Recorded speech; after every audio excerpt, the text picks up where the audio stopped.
And what's up, everybody? Hi. Is everyone doing good today? It's a nice morning. You're listening to 90.3 WMSC Upper Montclair, New Jersey. And now it's time. It is time, ladies and gentlemen. Let me just pull up my thing. 10 a.m. Eastern time, and you know what that means. It's time to kick the tires and light the fires, Big Daddy. It's time for the digital dash. I think I have to get rid of that. What do you think, Gabs? Who just decided to... You can talk for 5 seconds. I don't like that. You don't like it? I love Independence Day. You only have 2 shows left. You have this one and next week's, and then that's it. So I figure if you want to keep this, if you want to make it, bring it home as a podcast from your house or your humble abode, I would consider changing it. Maybe. That's I might. My official advice I might just shout it at the top of my lungs next week, just because it's the end, you know? You pretty much do whatever you want. You could say anything on the radio next week. You really can. You would be allowed to say anything, any words. Absolutely, man. It's exciting. Is my mic even on? Because I don't even have my headphones in. No, your mic's on. Don't worry, you're good. Let me try. Let me untangle this mess here. But you're good, man. Don't worry. I will talk to you about something that I give you a piece of my mind about something this week. I can't hear anything in this. It's okay. Don't worry. The headphones here are always like just up and down. I don't know. Sometimes they work, sometimes they don't. But it just happens. I will talk to you about something that's very important. Something that you said. Ooh. What did I say? And now you're not owning up to it. Oh, okay. We'll talk about this over the break. But first, I'm your host, Javier Reyes, everybody, as I mentioned before. And for the next 3 hours, I'm going to be talking to you all about all the stories. I just know what you're talking about to make me laugh. Impressions, unabashed opinions, and little idiosyncrasies that exist out there in the world of pop culture goodness, and sometimes featuring some of the most illustrious guests out there. And today, ladies and gentlemen, there's a lot of guests. I didn't account for Gabs. He's always an illustrious guest, of course, but I didn't account for him. I am inevitable. You are inevitable. That's right. I hate you so much. I also saw the movie. Today, a friend of mine, a former colleague, Mr. Colin Ainsworth, he's going to be calling in for the Houston special. That's what we're calling it. He's going to be talking about all Houston things related. And as he tweeted out just moments ago, saying he's going to be talking about how Texas has taken over the world in Check's watch 5 minutes. A little clever tweeting going on there for Mr. Colin Ainsworth. So he's going to be calling in just a little bit. Then after that, at 11, take a little bit of a break after that. Then at 11, Shea Serrano, the writer, best-selling author, staff writer for The Ringer. He's going to be calling in for a little bit to just talk about a bunch of stuff. And I'm a big fan of his, and this is kind of a dream come true moment for sure. I can't believe he responded. Really dope. Looking forward to that. So yeah, I don't really know what else to say to that. Just it should be self-explanatory. He's awesome, and I'm really excited to do that. Congrats, my guy. Thanks, man. Achieving the big goals. This is your the big goals. Is this your I've made it moment? It might be. Or it was when family that I don't talk to reached out to me, and they asked for something. That could also be it. And then they mentioned my show. People that my family that I don't talk to anymore. That could also be my I made it moment. But let's just leave that for offline because they could be listening. But honestly, if they're listening, I don't care. It's whatever. You guys are, kind of shady. I don't know if this is a good family or a bad family. Bad. Definitely bad. Definitely bad. Okay. But don't worry. And then after that, some old friends, Mike Cavalier is calling in because that's just kind of the thing he does. He just calls in every week. It's just kind of a thing at this point. He'll be calling in along with Kayla Marcato, Radha Varma, and Alex Eichler. But it's going to be a little bit split up at 11:30-ish. After I'm done talking with Shea, we're going to be talking about a Disney bracket. I don't know if you remember that graphic that was popular a little bit a while ago. Last March Madness. Yeah. Last March Madness, yeah. So we're a little bit late on this. The internet brackets. The internet brackets. Were not as in effect this year. Yeah, they weren't as in effect. Last year it really blew up, though, for sure. So we're going to be each breaking down what our picks would be for that bracket. And then at like 12:15, we're going to give our thoughts on Avengers Endgame, which is a movie that you might have heard of.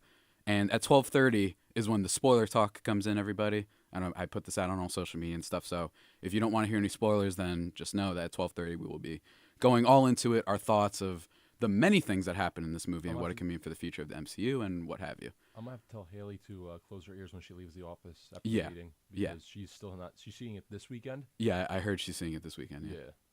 Her Instagram story told me that. But yeah, guys, but first, we're going to take a little bit of a break, and then Colin's going to call in. Stay tuned. You're listening to 90.3 WMSC Upper Montclair. It's going to be a great show. Listening to 90.3 WMSC Upper Montclair, New Jersey. We're back just after a short song by Spud Cannon, Runaway Strays. It was kind of a nice tune. I enjoyed it. And now on the line, calling from an right now undisclosed location, is Mr. Colin Ainsworth. Yeah. Please don't disclose my location. Yeah. I mean, aren't we all from Texas at this point? I think we're figuring out. All right, here we go. You're already starting with this? Well, I mean, you sold it for 2 weeks now, so I feel like I got to come in hot. You know yeah, absolutely. So for everybody who doesn't know, which is everybody, I talked with Colin. I talked with Colin about a week and like 2 weeks. I don't even know, like a week and a half ago, because as he said, I didn't have enough ideas for segments, so I texted him late at night. I think it was on Sunday too, before the show. It was on a Sunday night. It was on a Sunday night. Monday morning. So I was just like, "Hey, you want to come on the show?" And we just kind of went from there, and we decided that we would have this Houston package because Colin is the self-appointed, self-proclaimed chief Southern correspondent. You know, that's basically what he is. And pay well. Yeah, exactly. And we're former coworkers too. We both interned at Mental Floss. He is done now. I am finishing up. That's where we know each other from. Colin, why are you so passionate about the world of Texas exactly? Well, so I mean, I grew up there, and you know, my whole family, something like 6 or 7 generations back, is from there. But listen, the fact of the matter is that like it's just, I think it's a particular moment in time right now, and I think you picked a good time to broadcast to your, I think, solely New Jersey audience about Texas. Really good content that you're pushing out here. Thanks, man. Because the fact of the matter is that Texas is in a moment. I don't know if you know this. I do know this. But like, we can run through which one. I mean, you could start with, you could go to sports, you could go to music, you could go to movies. The fact of the matter is, Texas is just kind of at the top of each of those things, and like it's not really. I mean, there's some competition, but I'm not sure that anybody stays winning the way that Texas does. Okay, what a pitch! What an opening salvo! I love it. There we go. So there's a lot going on, and let's talk about the bad first, just because I want to, dampen your mood. A week ago, when the Rockets had not yet played a bad game in the playoffs, and we were supposed to do the segment, and I was literally like, I'm not going to talk on the radio about the Rockets because if I talk, they're going to lose. Right. And then they lost that night, mind you. Didn't I tell you? Hey, but I told you if you come on the dash, it's only good luck. So now you guys are going to win game 2. Trust me. This is proven science. Yeah. After Natalie Weiner came in, the Mariners went on like a 10-1 run. Jersey? What happened? Are you going to call landing spot fouls from New Jersey? That's exactly what I'm going to do, actually. That'll be another segment for next week. So first of all, I have to ask you a question about the Rockets. All right. So why Rockets over Spurs? How did that come about? So or Mavericks too? I was born in Houston. Mm-hmm. I was born and I quickly moved. I don't need it. Now that people know my full name and where I was born, I like to keep that close to the chest too, as long as we're disclosing things. Uh-huh. But regardless, was not born in San Antonio. Do have family that lives right outside of there. Had every opportunity to become a Spurs fan. Could have led a much happier existence. Right. Haven't done that. Instead, suffered through that 8 to 10 seed range where you're like, maybe we'll make the playoffs. That'd be so great for a long time. And then literally days before James Harden was traded, was speaking to my dad like, because you remember that contract that he was on. Right, I do. With the Thunder, and you're like, he's gonna go somewhere. They're gonna sign him for a max deal. And I'm 16, 17 when this happens. Like I don't know what I'm talking about. Right. But when that happens, I'm like truly a few days before the trade, I was like, here's the thing: they're gonna play out this season. They might win the finals. They might not. Someone like Atlanta is gonna give Harden the max, and he's gonna go there and he's gonna ruin that franchise because they're gonna pay him max money. I'm not sure he's worth it. Right. And then he gets traded to the Rockets 2 days later. I'm like, damn, James Harden must be really good. That is a true NBA fan experience right there. The players are only going to be good when they join your team, unless it's the Knicks. And of course, I was immediately vindicated when he put up 37 in his first 2 games. Oh, I remember that. The Jeremy Lin days, Chandler Parson days. Wow. Throwback. Of course. Throwback to Chandler Parsons, like, being on the court. Oh, my gosh. Yeah. Remember that? Remember when Chandler Parsons hit 10 threes in the second half of a game that they lost? I remember all about Chandler Parsons. He was, like, pretty decent for you guys. Then he just kind of imploded. Yeah. Oh, man, what a player. So now the big thing about yesterday I want to ask you, because the Rocket stuff is fun, is Klay Thompson Zaza Pachulia now? Because I didn't realize this. I only saw the end of the game. And then the next next thing I know is there's these closeouts, right? But I didn't realize this had also been happening throughout the game. So my first... the fact of the matter is, like, those things, like, there's the argument from the other side of it is James Harden has essentially cried wolf enough times that he's not going to get those fouls in late April, early May. Mm-hmm. And I can hear that argument and understand it. But when someone says, like, Harden, expects that call, or Harden always gets that call in the regular season, my deal is like, okay, but he gets that call because that is a foul. Like, it's not – this isn't like – you can get into the specifics of, or even, some people like to take it into the ethics of what is and isn't basketball or something like that, which is BS. And you don't have time for it on your radio show. I don't have time for it in my life. But the fact of the matter is, the space is given to the offensive player. That is, like, in the rule book, in the understanding of basketball. You're not, even if Harden is jumping forward, so is Klay Thompson. It's not really that much of a debate. Those things are fouls. Right. And you've also asked me these questions, so now I come on the radio and it's like, wow, Javier's got this guy who is pissed about basketball. And, like, I watched that game and I'm like, they're probably not going to win this one. They might win the next one. Like, it's a long series and it might go 5 games. Both of those things can be true, is my perspective on it. Mm-hmm. It's really a shame because I'm anti-Warriors. I've ranted about this on my show at least 157 times. Because I just find them boring and I hate them so much. I don't really and I'm watching this game and I don't know, man. I remember when we were at work when I made fun of James Harden. And that didn't go over well. Well, yeah, there's a couple two things to respond to that is, for one, like, the Warriors are boring because it's, Warriors fatigue or whatever, but, like, the difference in yesterday's game is not the Warriors have 4 All-Stars. The difference yesterday is Kevin Durant is on one team and not on the other. Right. And, like, your next guest said as much on his Twitter yesterday. But, like, that is the truth. I'm, like, texting my brother who's also a big Rockets guy during the game. Like, it's crazy that Kevin Durant is the difference between these two teams. Like, truly, Kevin Durant isn't on the Warriors yesterday. The Rockets are probably a better team. Like, it's wild weird to think about. It is wild to think about. And as far as the other part of it, you making fun of James Harden, that's just – it's so boring to be like, James Harden gets fouled, and that's bad. What a boring way to be. Okay, first of all, that's not what I said, all right? You were sick in the office, and you were, like, sniffling or whatever, and I was like, wow, you have a cold, just like James. You really have a bad cold. You're just like James Harden in the playoffs. And then you just took off. He averages 29 points a game in the playoffs. I know, but it was just incredible. 29, 7, and 6 in the playoffs.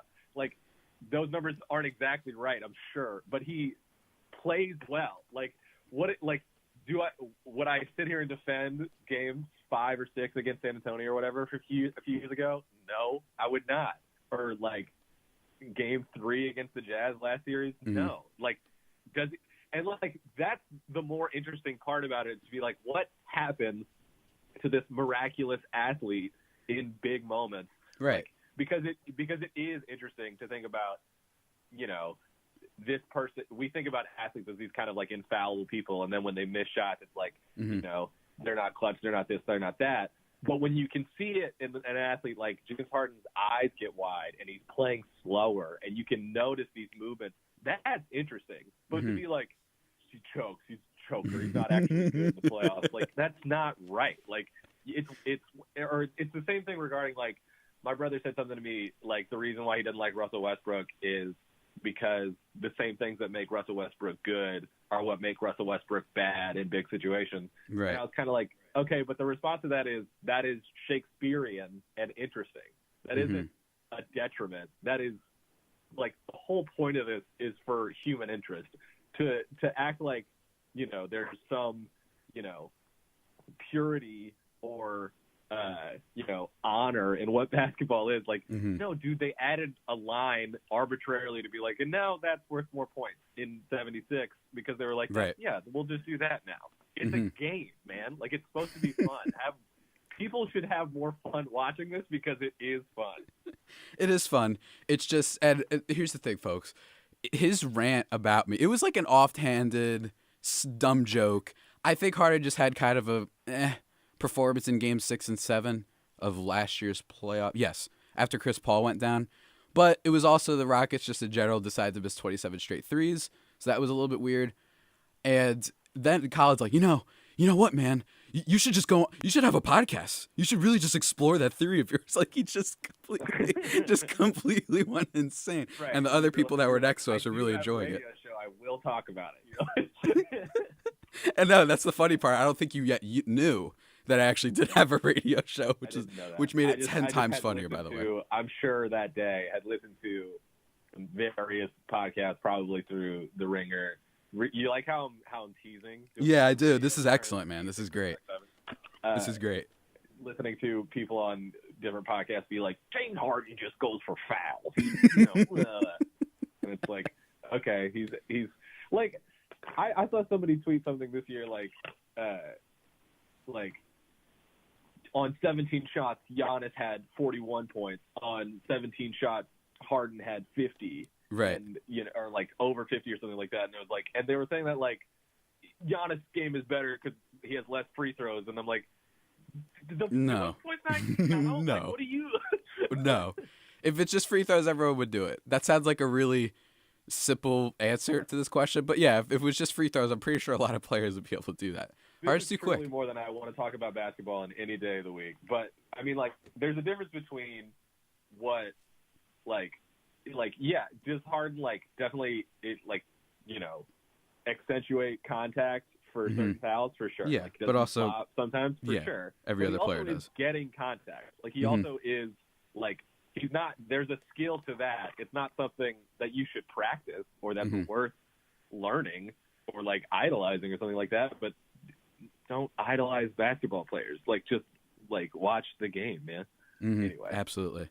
I take it you're pro Harden for MVP though. This might be an interesting question. I mean, honestly, if there was a year that he was in a two-man race and wasn't going to win, I'd be fine with this one because Giannis is incredible. Yeah, absolutely. And I mean, the other couple times, really, it's like, what are we valuing when we value what Russell Westbrook does? But also, averaging a triple-double is incredible. Yeah, it is pretty incredible. That was incredible. Yeah, And when Steph won during the first time Steph won and Harden came in second, it was, the Warriors burst onto the scene and Steph was the best player in the universe for a moment in time. There's the frustrating part, if you're willing to think about it, and a lot of Rockets fans aren't. The frustrating part is that there are people who vote on narrative, and that isn't actually fallible. Right. It's just when that person says, no, I'm not voting on narrative, here's the numbers. And it's like, no, the numbers are a wash, basically. You can make a numbers argument for either of them. What you're doing is saying this narrative is more valuable to me than the other. And that's fine. Yeah, otherwise Westbrook should be in the conversation again. Pretty sure he has the same numbers as he did when he won. Yeah. So, and I enjoy the narrative thing sometimes. I think it's really fun. I enjoyed the Russell Westbrook winning just because it was like, he stayed when Kevin Durant left and left his team. I enjoyed that. It was fun. But also, I think there are more conversations. It's a whole thing. I think this is definitely one of the most contentious MVPs I've personally watched. I've been watching basketball as much as you, but I just don't remember the last time I just understand both cases 100%. I think Giannis takes it just because people might. Yeah, I think Giannis takes it just because different player than last year. When Harden, well, that's probably right. When Harden won last summer, I texted somebody good for him. He'll never win it again. I literally said something like he could average 40 next season and they won't give it to him. He basically did. And he basically did. And it's not, Amazing. It's not because I'm not doing some like the media doesn't like James Harden. It's like, right. He's not, because the idea is, you know, when careers end and it's like, what is this guy's resume? Who knows if Harden has a championship or anything like that? He probably won't. But just as a circumstance of what the league was like while he was in it. Mm-hmm. But you come to the end of the line and it's, hold on, James Harden had 3 MVPs. James Harden wasn't a 3-time MVP type of player. But the split of that is, well, you know, he's been in the conversation that many times. Maybe he is a 2-time MVP type of guy. Maybe he is, you know, maybe we have underestimated it. But the reasoning anyway for Giannis is much more about, well, look, we got him as MVP. He's clearly like a generational type of talent, but he's not, you know, some world-beating type of deal. Right. Anyway, it's something. It's something. The other thing, we weren't here to just talk about Houston basketball. Yeah, I was just about to bring this up. Because I realized things got a little bit out of control here. Give your good radio transition. Do it real good. So, you know, there's a lot of things that happen. I feel like I need to do a tease. There's a lot of things going on in Houston. You know, they lost yesterday, but even still, there are other ways in which they're winning, right? And some of those ways are, you like that one? It was pretty good. Yeah, it was really good. So solid. You mentioned, if I'm not mistaken, I'm going to pull up your text, actually. You mentioned Beyonce. You mentioned, I don't even remember the other people. You mentioned a lot of things. You mentioned how people only I Got 5 on it ever since Us came out, which I thought was an extraordinary take. I'm in full agreement. Listen, the fact of the matter is that's been a song that has been played on blocks everywhere in Texas, including Austin, you know, as we can get into the politics of Austin, Texas in a while, but including it has been a song in Texas for as long as I've known. And then the Us trailer comes out at Christmas, and it's like, let me go to Rap Genius and look up the lyrics to this song because I'm going to dissect it because I'm sure Jordan Peele has a lot of ideas about it. And like, I saw Us; it was pretty good. I was glad that song made a big impact in the movie. But now, like, I'm at people's houses and like out and stuff, and people are like, "Oh yeah, put on I Got 5 on it." And it's like, okay, what are we gonna put on 25 lighters? And Loki asked Shea this same question. I bet he has a similar reaction, like, "Oh cool, now everybody's into the Houston rap." Right. Like, I bet he's got a less cynical take, but like the fact that like that song has been huge for a long time in one place, and now it's like, wow, big song. Absolutely. So, Colin, I don't know. I'm gonna just say it. You sound like a hipster a little bit there. Sound just a little bit. Is it 2009? Did you just call me a hipster? I did. I want to just throw it back a little bit. You know, just throw it back in time. I'm not doing I liked it before it was cool. I'm doing some just telling you that Texas is in the zeitgeist in a way that people aren't talking about. Fact of the matter is, let's really run it down here, okay? You've got the Houston Rockets are the best challenger to the Warriors. Right. The Houston Astros are the best team in baseball. Right, that's true. They very much are. That song coming out of Us, huge song. You've got the biggest name in pop music is Beyonce. Did you watch Homecoming? I did not. I did not because I have a confession. I just got a little bit annoyed by the Bayhive, and I just needed a break. I was like, I'll watch this later when I'm done with school. I just can't do it right now. I don't know. I just don't like that everything she does has to be a masterpiece. I don't know why I can't just be like, hey, I really enjoyed it. It's like, no. Javier, this is such a boring and wrong take. I can't even believe it. Oh, stop it. Stop it right now. No. Listen. You're a smart kid. Like you're a smart guy. Okay, here we go. All right, here we go. No. You are. You're a smart. You clearly have like some kind of drive and some kind of like understanding of like you know how things fit into pop culture. And like this is not me doing some like I'm not even the biggest Beyonce fan in the world. Like okay, but this Beyonce movie. It really is. I and watched the Coachella concert a year ago when it happened live because I was awake and it was on YouTube. Okay. And like I'm sitting there at like 3:30 a.m. being like, I almost cursed on the radio. Yeah, I know you did. I was ready for it. Oh, I was so excited. I was being like, oh my God, is she like just 2 hours straight of just like, you realize for one, Beyonce only makes hits. Like she's just got hit after hit after hit. And Pretty then the much, yeah. introduction of like these thematic things that she's doing, which like other pop artists don't do, where she's, you know, bringing in images and music about like HBCUs and about, you know, Black empowerment and the empowerment of Black women specifically. Like again, I say this as like the most like worst, you know, straight white, like I'm like horrible. My voice should not be heard. There's a ton of voices that should be put over mine, etc. Couching all the couching that I can possibly do. Like it is an important piece of work and maybe one of the most important concerts to ever happen. And to be like, I'm just annoyed with her fans. That's why I'm not watching it. Like, is lame. Oh, it's just, I don't know. I also didn't realize what it was for the longest time. It's like, it's not one, it doesn't say like, I don't think it says Beyonce Presents. I don't even know. But it says Homecoming, a film by Beyonce. Does it really? Yeah, my guy. It's a live album, too. Well, I knew that part, but I remember just hearing Homecoming. Maybe I've just been watching Spider-Man too much, and that's just what came to my mind. I'm like, what's going on? That's probably. I probably just didn't put any more effort into it. I'm really tired. It's been a strenuous last couple weeks. But yeah, I must say, I do think that she's definitely one of the few artists that whenever she does something, it becomes a conversation for like the next week, per se. I still remember when Lemonade came out. I remember there was the movie that went along with it, I believe, if I'm not mistaken. Yeah. And then the album just kind of came out, and there was all these talks about Jay-Z and all these talks about, is this the best like pop album ever made? It was like all these like, you know, over the top type of takes and whatnot. And there's a kind of double edge to that as well, right? Where you start thinking about, you know, Beyonce, that happens in Beyonce because Beyonce is so calculated and is so measured in what she like shows the world, and it, you know, is driving at certain things and driving at certain conversations and like asking people to talk about specific stuff.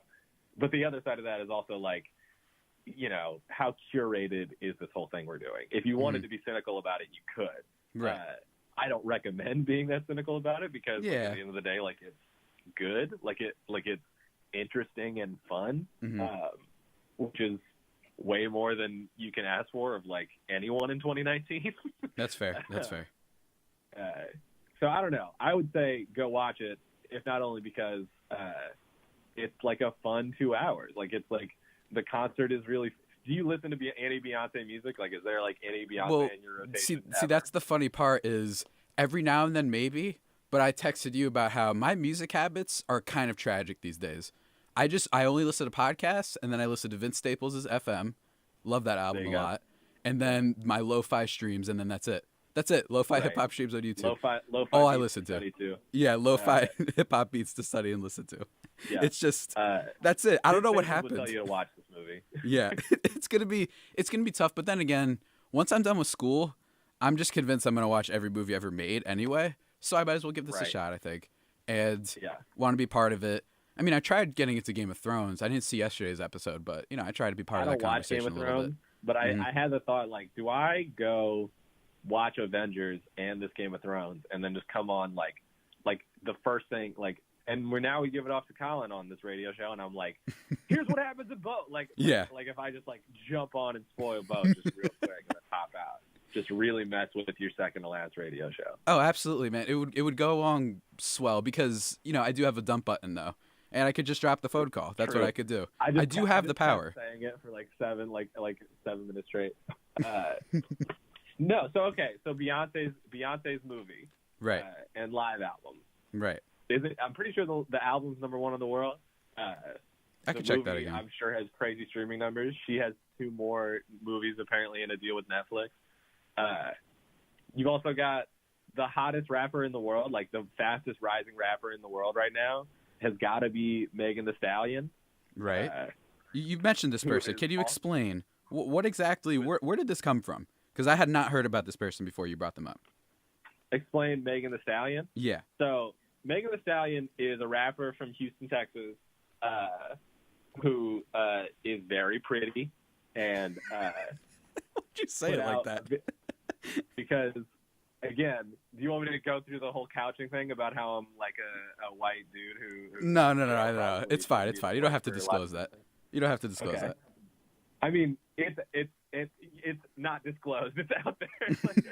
like I try to make sure every time that I can because I do think that's important. Mm-hmm.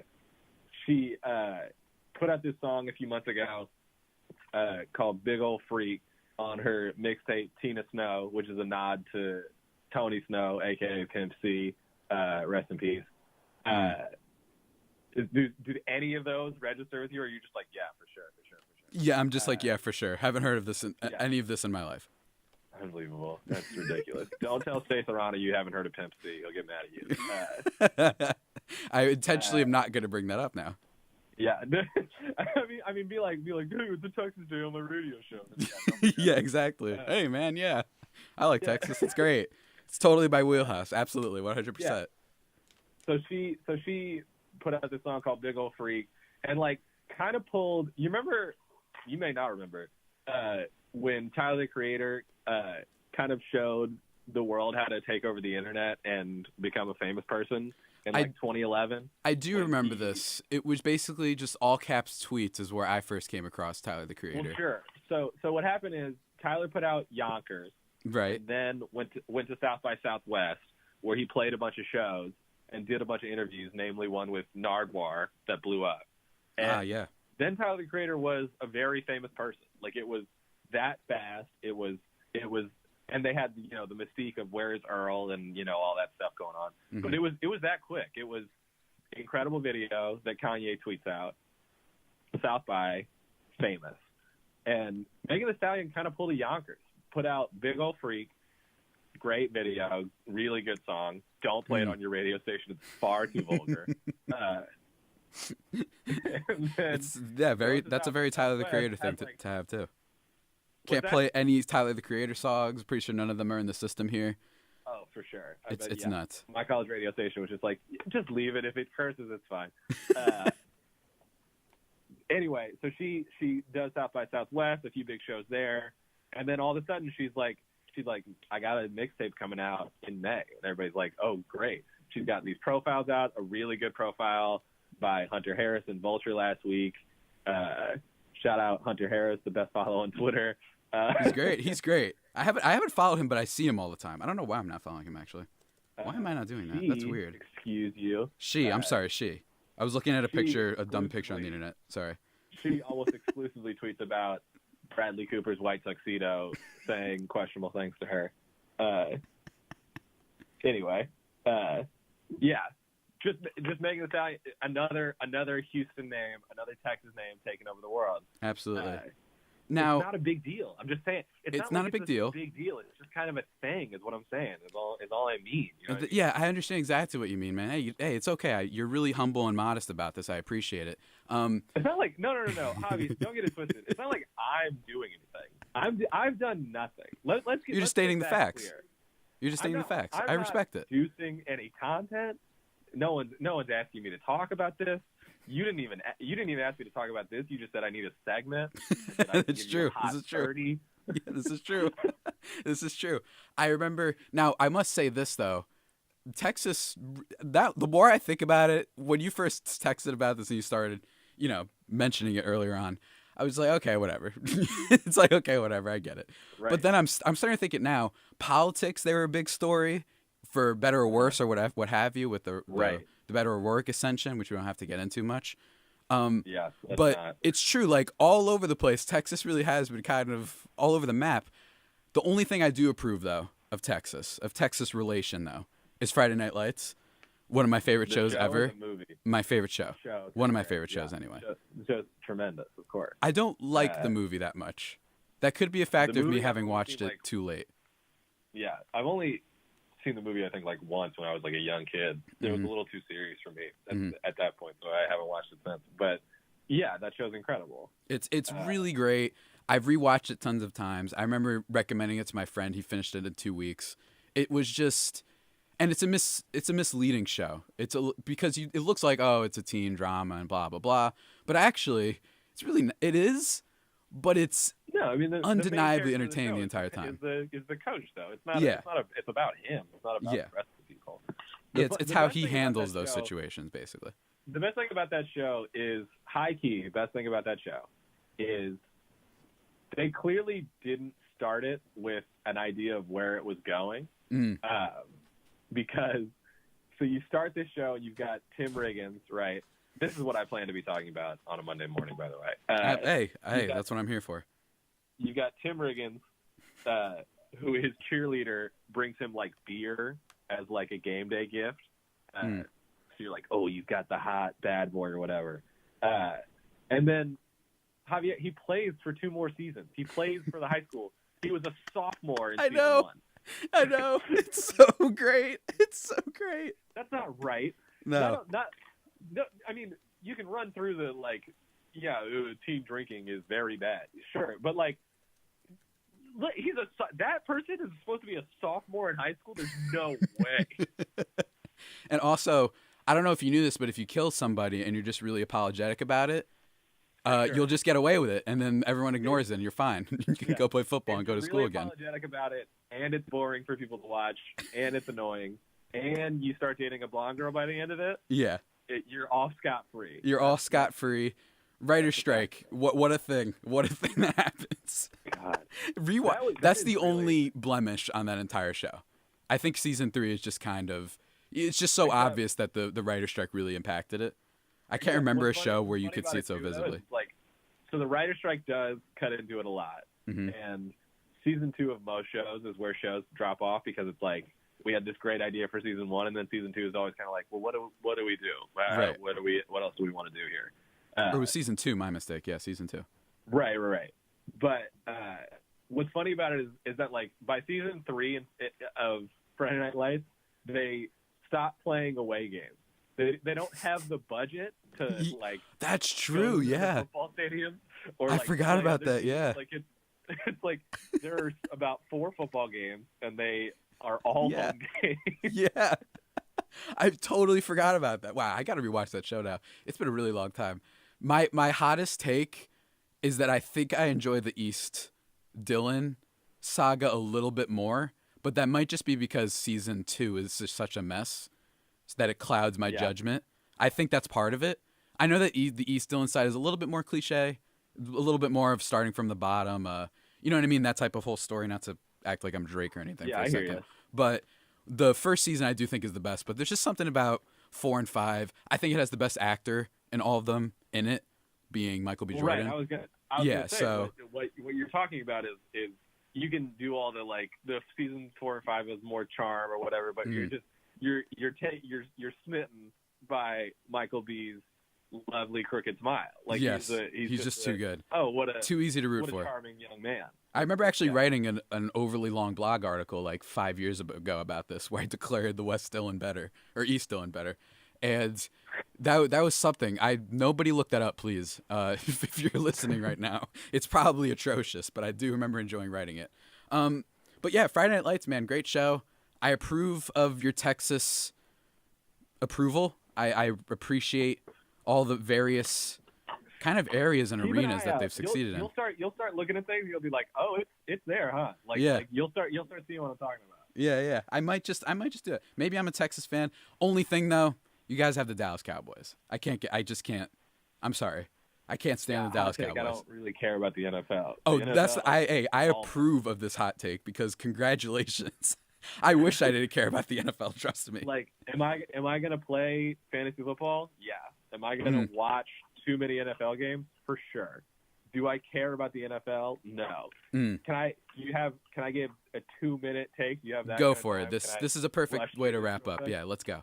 Listen.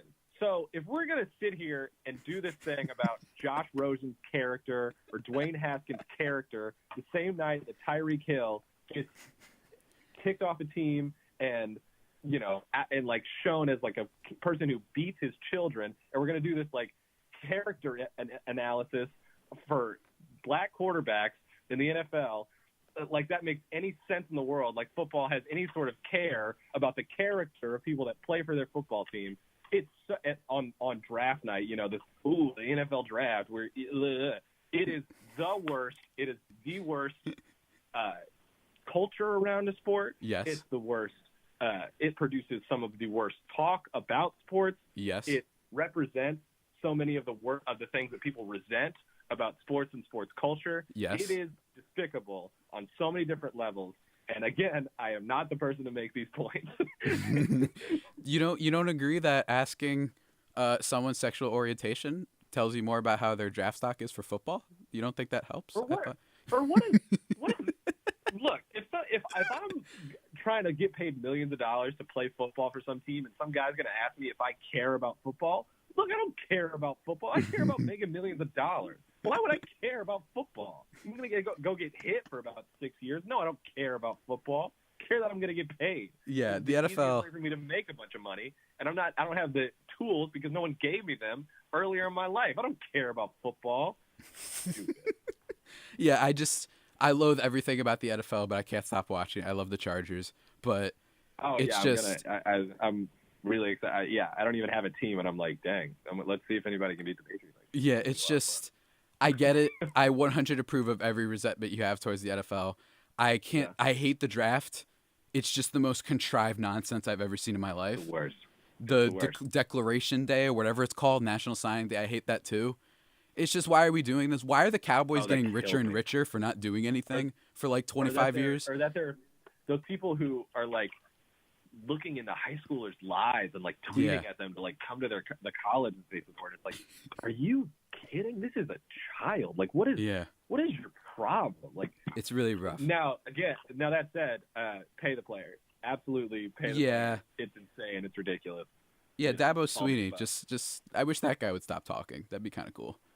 Yeah, 1,000%. Yeah. You like how I really went into my radio voice for? Yes, I noticed that. I didn't know for a second if you were doing that intentionally or not, and then you absolutely confirmed that you were. It was great. I kind of didn't mean to, and then it just was happening, and I was like, "This is full." I've listened to Dan Le Batard talk about Stephen A. Smith. like this is full. Like, I've heard Will Kane speak before, so now I'm gonna do it. Like, absolutely, it just happens sometimes. I'm telling you, it just happens, man. I'll do it myself sometimes. I'm like, whoa, I just did the radio voice thing, where you just like, I'm gonna tell you why this player is good and the other isn't. Just all that that talk that you do, and then you take the break and you play the stuff. But yeah, man, I enjoyed talking. Just to wrap things up, I enjoyed your rants, all of them actually. I enjoyed all of the talk we had about Texas. I approve of all of your, points about them. I appreciate the music part. Even if I'm not the most musically versed person in the world, I definitely am not. But good luck to the Rockets, sir. The Digital Dash blessing has been cast now on them. We'll see. Everyone who's come on the show, only good things have happened to them. Only good things. Wow. Except for the bad things. Right. We don't talk about those, but hey, yeah. Congrats on graduating, presumably. Yes, thank you. Congrats on getting Shea on the show. Yes. And say hi to Shea for me. I will. All right, but yeah, I'll let you go now, man. See you later doing whatever you're going to do. Deuces. And Texas forever. Other Houston thing. All right, see you later, bud. Bye. And ladies and gentlemen, that was Colin Ainsworth calling in from an undisclosed location. With the Texas talk, that's what we really should have called it. It was just a whole spiel about a bunch of things, Texas related, Houston related. I really do hope the Rockets win though. It'd be great because I'm really tired of the Warriors, man. Just stop. I'm excited for Durant to potentially leave though. Then I think I could like the Warriors again. But until then, I've had enough of them. It's just what are we doing, Although Steph did make a pretty clutch shot yesterday for the most part, though. I know he was like 0 for 75 before then, but hey, it was a good shot on his part.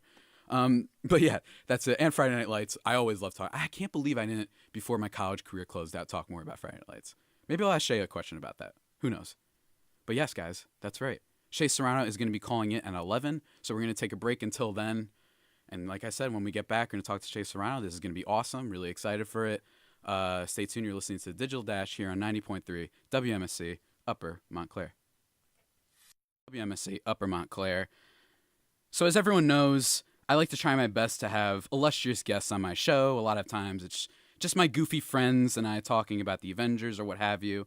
But every so often, I feel like there's some truly extra special guests that somehow fall for my trap and decide to give this dumb radio show of mine a chance. And today, I must say, this is definitely one of those truly special guests. I lucked out. On the line right now, he's a New York Times bestselling author with works such as The Rap Yearbook and Basketball and Other Things. He's currently on work, on his next book, Movies and Other Things. But that's not all. He's also currently a staff writer for TheRinger.com, a sports pop culture entertainment website. Really good website, recommend it. And he also hosts his own podcast that he started recently called Villains, and just started up his new podcast, Just a Pencil, which is about the John Wick movies, all things about the John Wick movies, or I should say with a pencil. On the line right now, Mr. Shea Serrano. How you doing, man? What up, boy? How you doing? So this is pretty cool. Now, first of all, I want to give my condolences to the Spurs. I know that happened on Saturday. Really, really sad that it happened. I was rooting for them ever since he reached back out to me. Did you enjoy the Spurs season though? Was it still a good one? Yeah, it was a great season for the Spurs. Everybody knew we weren't going to do much in the playoffs, so all we wanted was we just needed for our boys to, to cause a little bit of trouble, to not back down. Right. You don't care if your kid gets beat up as long as they didn't run away from the fight. Is how, as a parent, you look at that situation. So watching the Spurs, you're like, I loved what they did. I mean, they were down 17. They should, first of all, the game shouldn't have gone to 7. The series shouldn't have gone to 7 games. That's right. That's a big, a lot of people have in their head, you'd say the name Spurs, you automatically assume we're talking about one of the best teams in the league. And we might still be talking about the best run team in the league, maybe. But we're definitely not anymore talking about the best basketball playing team in the league. Right. So they were the underdogs in the series anyway. Should have gone to 7 games. But it goes to 7 games. They're down 17. They had every reason to quit, and they just fucking – sorry.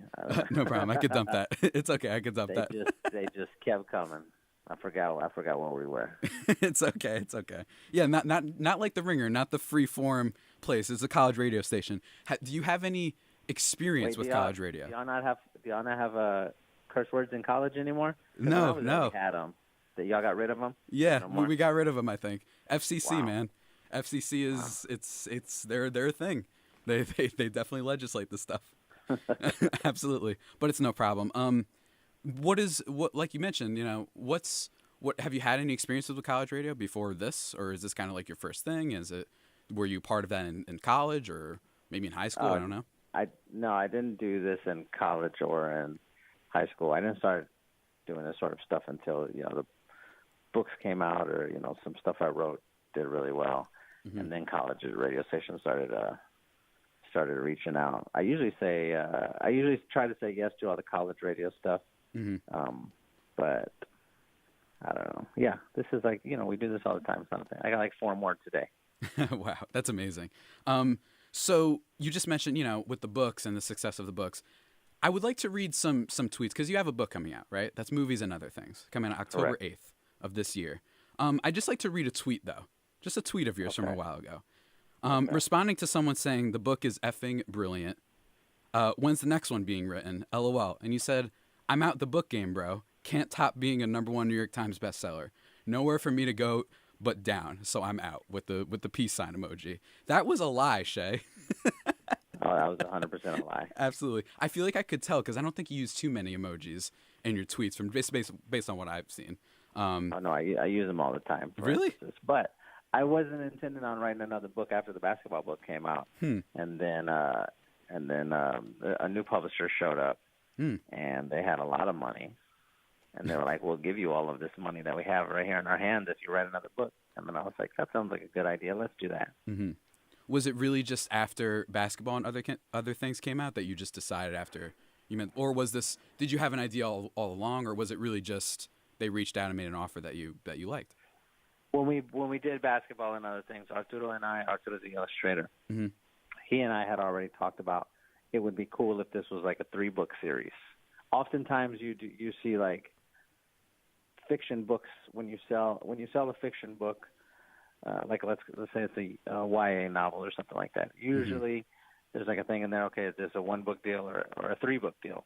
And so I had that in my head already. Arturo and I had talked about it, and we're like, oh, well, this is like a cool premise for a book, and sort of lets us do whatever we want whenever we want to do it. So like, maybe after basketball and other things, if this works out, maybe we'll do movies and other things, and then another one after that, and have it like a 3-book bundle. So that was like already in our heads. We weren't officially planning for it or plotting on it, but that was a thing that we definitely had discussed ahead of time. Right. Do you think so? What's funny about your writing, though, besides from everything about it, and just I'd say that you have like an unorthodox style, right? You don't have the typical reviews and whatnot, and you go from writing about, James Franco having a perfect face to The Wolf of Wall Street versus Dave Franco. Or Dave Franco, was it? Oh yeah, I'm sorry, I read that wrong. Dave Franco, and to who was the better wolf, The Wolf of Wall Street or The Wolf from the Gray, and just things like that. How does that work? How do you get to a point where you're able to just pitch ideas like that? What is that whole process like? That's just a matter of trust at that point. You certainly can't start out doing stuff like that, or you maybe you can now, but when I first started writing, there was not a lot of that kind of stuff out there. But so it's just like I don't know how you explain it. It's like, I'll give you a perfect example. It's like Manu Ginobili when he plays basketball. I remember Pop talks about this all the time. Where he's like, when Manu first showed up, he was doing like all of this crazy stuff, and it was driving me crazy. And then after a while, I realized like I just sort of got to let him do what he does, right? But they didn't get to that point until they had a certain level of, I guess, success. And so with like the stuff that I'm writing, when I first showed up writing, it was all regular things. It was like, okay, I'm going to go to this concert and I'm going to write a review of the concert. That's pretty much how I started, was just doing that all the time. Go to concerts or write about an album, just straight reviews. And once you start doing that, once you like work your way in to a spot with an editor and you like have a good relationship with the editor, then there's like a little more leeway there. Then you can pitch some things that are not right down the middle of the road like you had been doing. And if you do it and you do a good job with it and people like it or respond to it, then they usually let you do it again. And that's how all this stuff started. It started out as just like, okay, we'll write some regular things, and then each time I'm just going to try to like get a little more silly or a little more outrageous. Outrageous is probably a bad word. Just a little more unorthodox and see what happens. And then like I ended up under Bill Simmons at Grantland or at the Ringer, and he likes that kind of stuff, so he just sort of lets you do what you do. That's awesome. And, that's what I find so interesting. And I remember one of my favorite things I've ever read about an interview with you was when you kind of described, it was in a GQ interview, I believe, and you kind of described how you had a full-time job teaching, but then you were looking for a part-time gig to, pay for the bills and whatnot. And I believe the quote was you found that writing was a remote part-time job that you could do. So you're like, okay, I'm a writer now. And I just thought that was such an interesting, kind of note, considering how prominent you are right now. Do you think that for people who are starting out, what is it that you would give them as advice if they're writers or content creators or what have you? There's like a list of things that I always tell young writers. Chief among them would be, especially new writers, if you're freelancing or just like it's a thing you kind of like to do and are maybe considering doing it, but you can't treat it like a hobby if you want it to be a job. It's got to be. You have to approach it very much like a job. I don't just enjoy writing. It's not like I didn't grow up and be like, one day I can't wait to be a writer. I didn't even know it was a job, first of all, but second of all, it's like not a fun process for me. I've never been like a bookish kind of person. I just wanted to I just wanted to watch TV and play basketball with my friends and maybe play some video games every once in a while. Like, that's all I wanted to do. I wasn't reading and writing or whatever. So like when I sit down to write, it very much to me feels like a job. It feels like this is the work that I need to do to get the money that I need to pay for a bill. And a lot of times I think young writers will feel like you have to sort of wait to be inspired to write a thing. Or like, you first of all, you don't need that. Like, you just sit down and do your work like you would if you were painting a house. Right. Don't wait to be inspired to paint a house. You just get up and paint the house. But you have to treat it seriously. You've got to like, don't miss deadlines. You've got to be professional. You've got to like be consistent. You have to be like a person that you would want to work with. That's like one of the main things. Another thing is it really helps if you can figure out a way to do stuff that hasn't been done yet. Like everybody's sort of writing about the same 5 things all the time. It seems like everybody right now is writing about Game of Thrones or the NBA playoffs or Avengers Endgame or whatever. Like there are these big tentpole moments that everybody is hitting on. Right. And you have to spend a fair amount of time figuring out a way to do that in like a smart, original, creative way. For me that's the only way that you're going to stand out. Because like if let's say you and I both wanted to write or talk about that Game of Thrones episode from last night. Right. If we both did the exact same thing,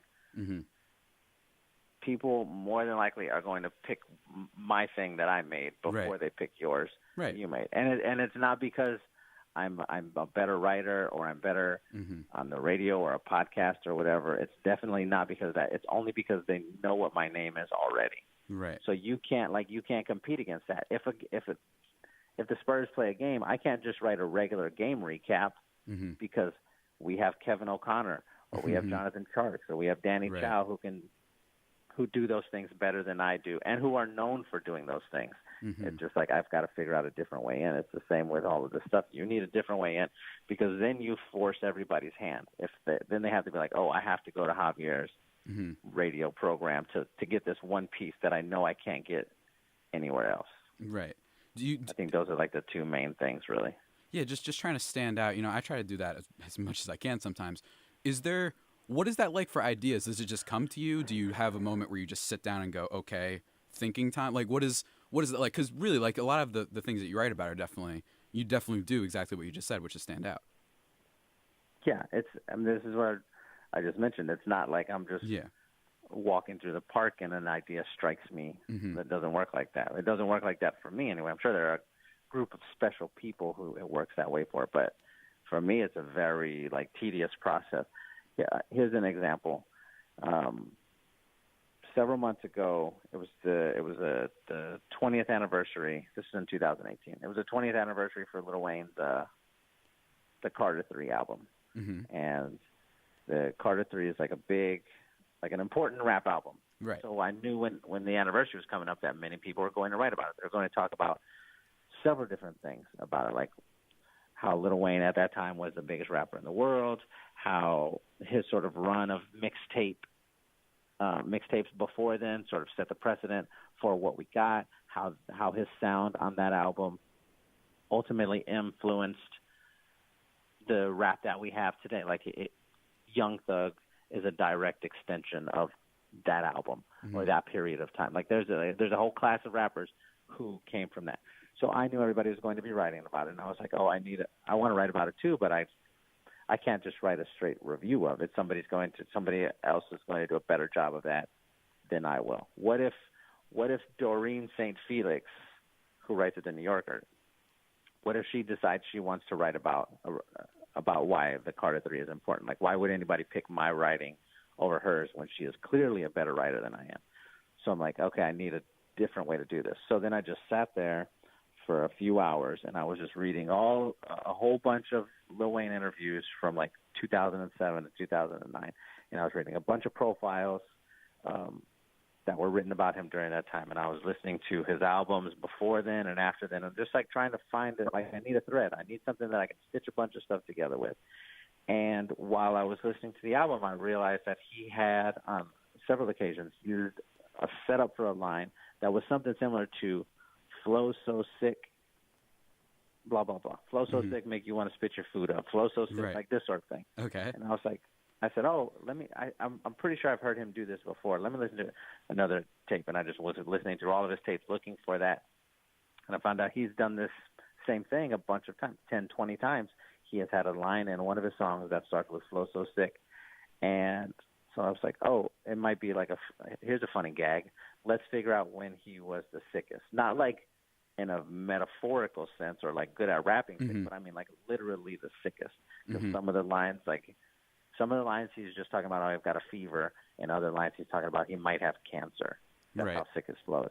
So I was like, oh, I'll just write that thing. And then in that piece, I'll mention the other things I talked about. So you still get like the meat of the thing, but you also get this new sort of silly part of it. And that took me, 5 hours to come up with that idea. And it was just going through all of that stuff. And when that article came out, it did really well. And, people said nice things about it. I'm sure people said mean things about it as well, but people said nice things about it to me, and I felt good about it because it was like that article had not been written yet. That article is not on the internet, best I could tell. That's the process for each of those things. And sometimes it works out really well, and sometimes it's terrible, and it just turns out the dorkiest, corniest thing. But you can't make every shot. Right, you shoot your shot. You got to get them up there and see what happens. Yeah, you got to just see what happens. What do you think is, if you like, how do I phrase this? I feel like when you write some of these pieces, and on the internet things get kind of, hyperbolic sometimes, and you get a lot of feedback, I assume, from everything you say and everything you write. You have a big Twitter presence, obviously. What are some standout moments for you? Does for both the good and the bad?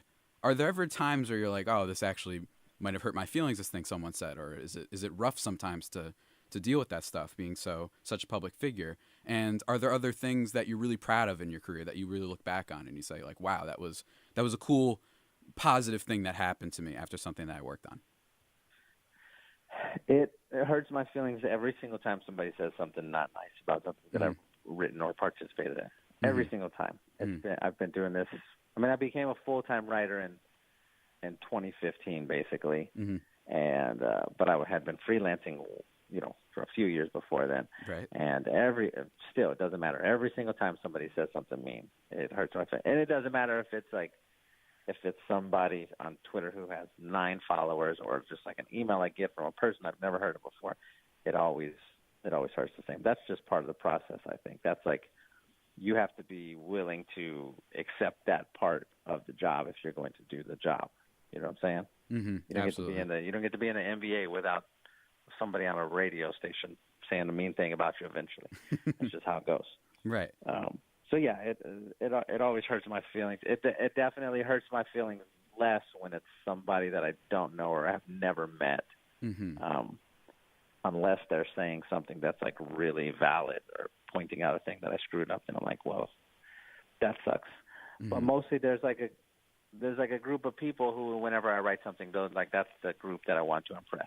That's the group that I want somebody from there to say something nice. And it's different people for each group. Like, for example, last year I started writing about the WNBA. It was the first time I'd ever covered it. Right. The first time I'd ever written about it. And so it was like, okay, they're like a group of people who have been doing this already for a long time.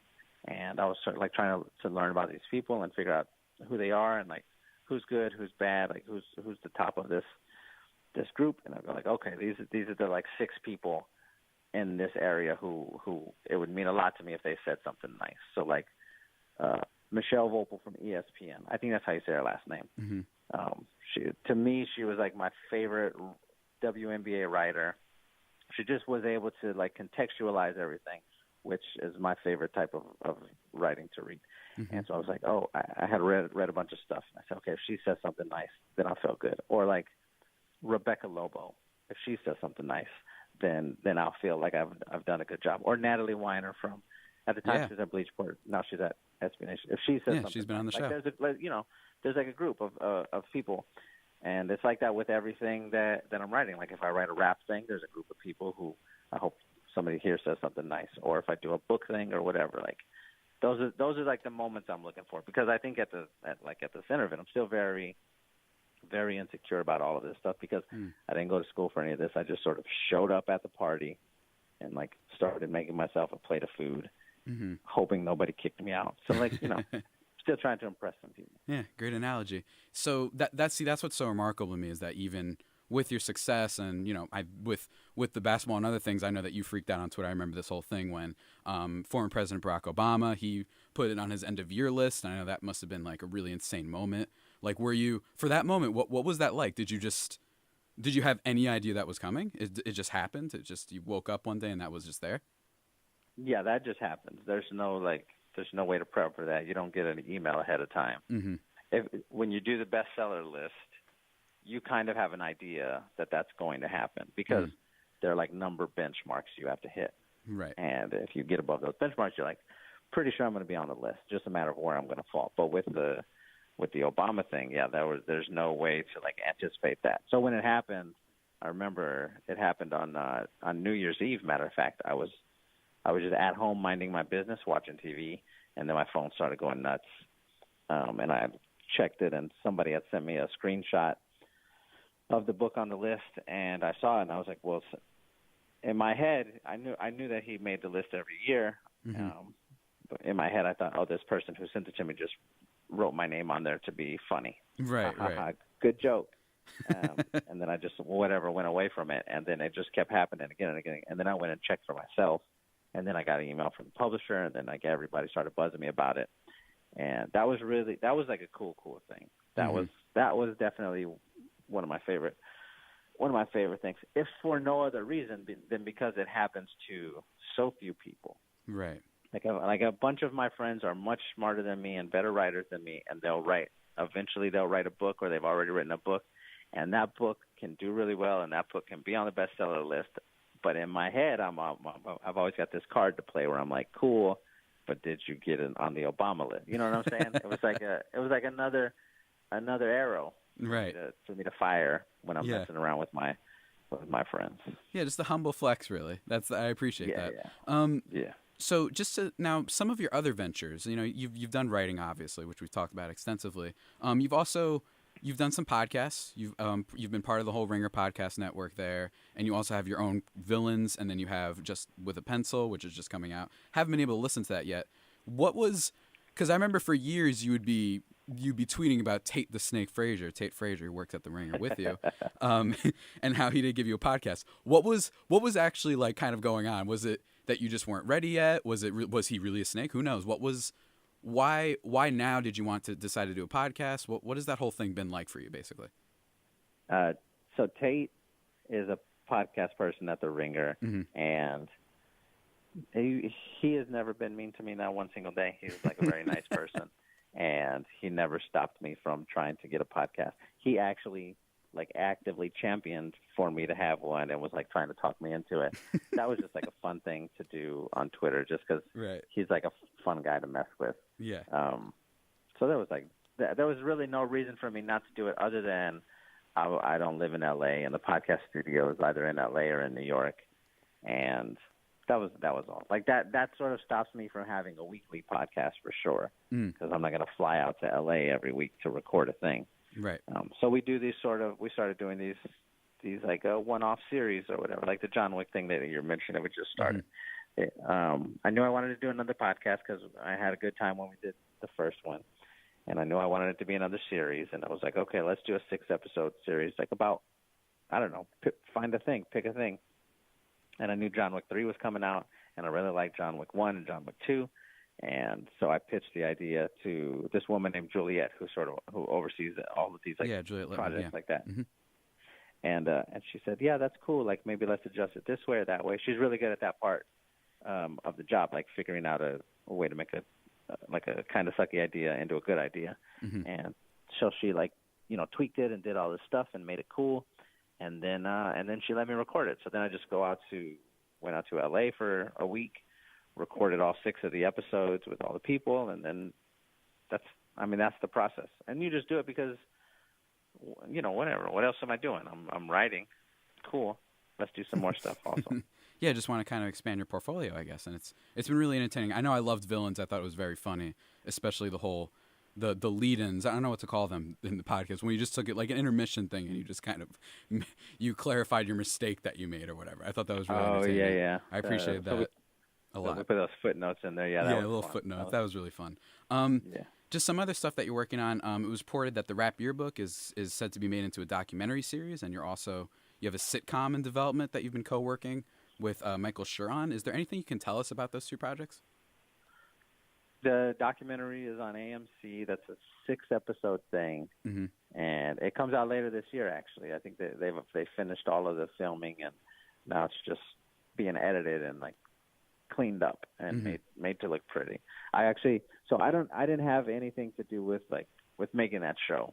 Okay. They hired some really smart people to work on it, and I figured out very quickly that I was the least smart person involved in the project. So I said, you know what, let me just get out of the way and let y'all do what y'all do and trust that you're going to make a cool thing. And then they sent me a finished episode, and I was like, holy crap, this is better than I thought it was going to be, than I thought it could be, a project based off of something that I wrote. This is really neat. So that'll be out on AMC. Questlove and Black Cloud from The Roots are executive producers on it. It's like a whole big, like a cool project for sure. I got to fly out and meet them, and that was really neat. The sitcom that we were doing, me and Mike were working on, that one just sort of vanished into the air. So that one's out of there. And then we're just like, you're always working on other things, pitching other things, trying to get somebody to give you some money somewhere. You know what I'm saying? Right, I understand. You just say, but hey, I'm sorry to hear that, but still, it's I guess that's just kind of part of the business, right? Is that fair to say? Yeah. So the cool thing about like a pitch in a TV show, a part that I really appreciate, is if you pitch a book, then you have to write the book to get the money. If you pitch a TV show, they just give you the money. You don't have to make a TV show. You know what I'm saying? They're just like, here's a check, and then you write a script, and then you just whatever happens after that happens. But you've already been paid. So I really like that part of TV work. You don't have to make the thing. You just got to sell the idea. Absolutely. So now just want to move on to before I get you out of here, just for some fun kind of rapid, quick-ish questions to close things out. Are you ready for that? Are you cool with that? Yeah, let's do that. Okay. So first of all, kind of a basic one, but who do you think is going to win the NBA championship this year? So Warriors. Well. Yeah. I'm worried that this is going to be one of those years where we overthought it and that it's still going to be the Warriors again. I don't know. It just has that vibe to it, for me anyway. Yeah, they're definitely winning it. Although my friend who just called in is a huge Rockets fan. Shout out to Colin, who was just calling in.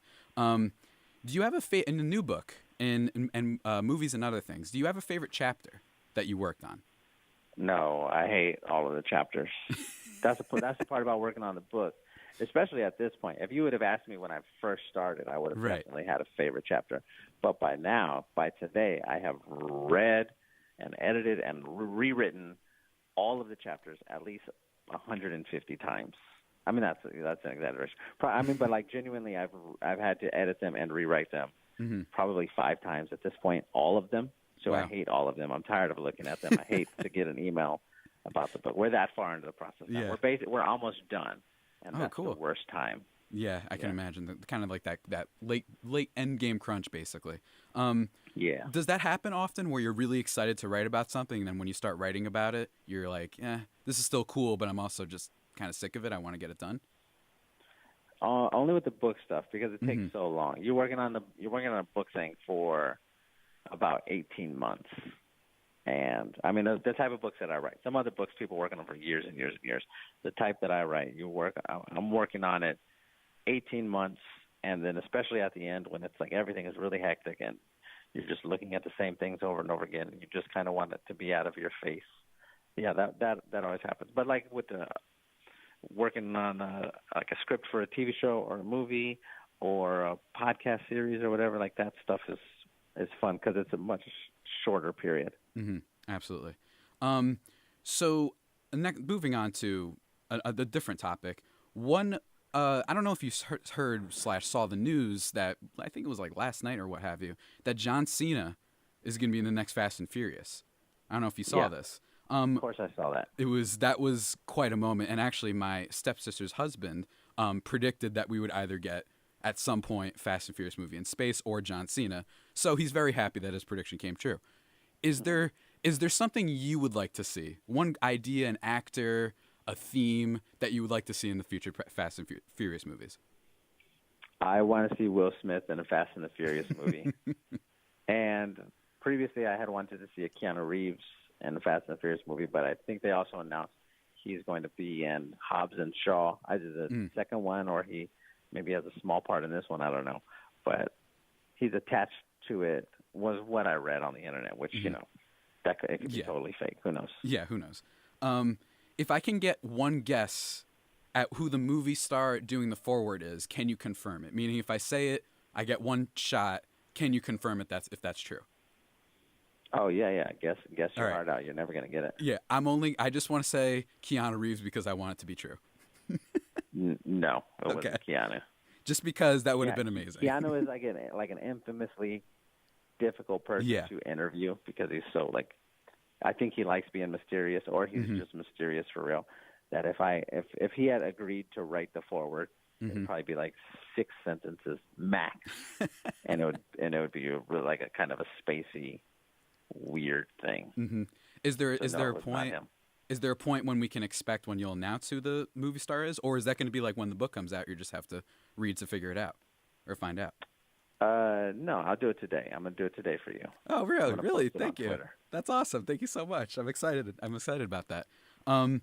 Next question. One of my hottest takes for about a year now is that I think as a society we need a big basketball movie. You know, I really think that we've had a lot of football.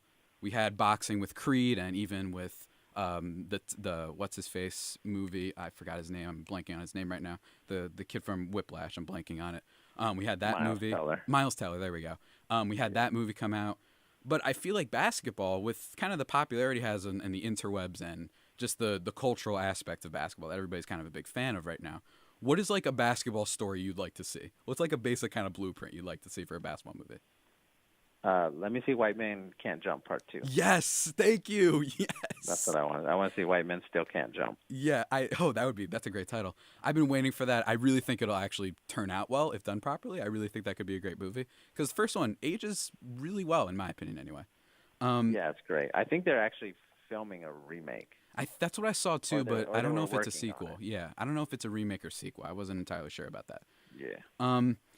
If I hypothetically told you that there is actually one NBA player in the league right now that is a superhero at night, like Batman, who would you be your first guest for that person? Like, who would you think? Serge Ibaka. Serge Ibaka, yes. Yeah, definitely. Okay. He just looks like us, like he would be a superhero. Mm-hmm.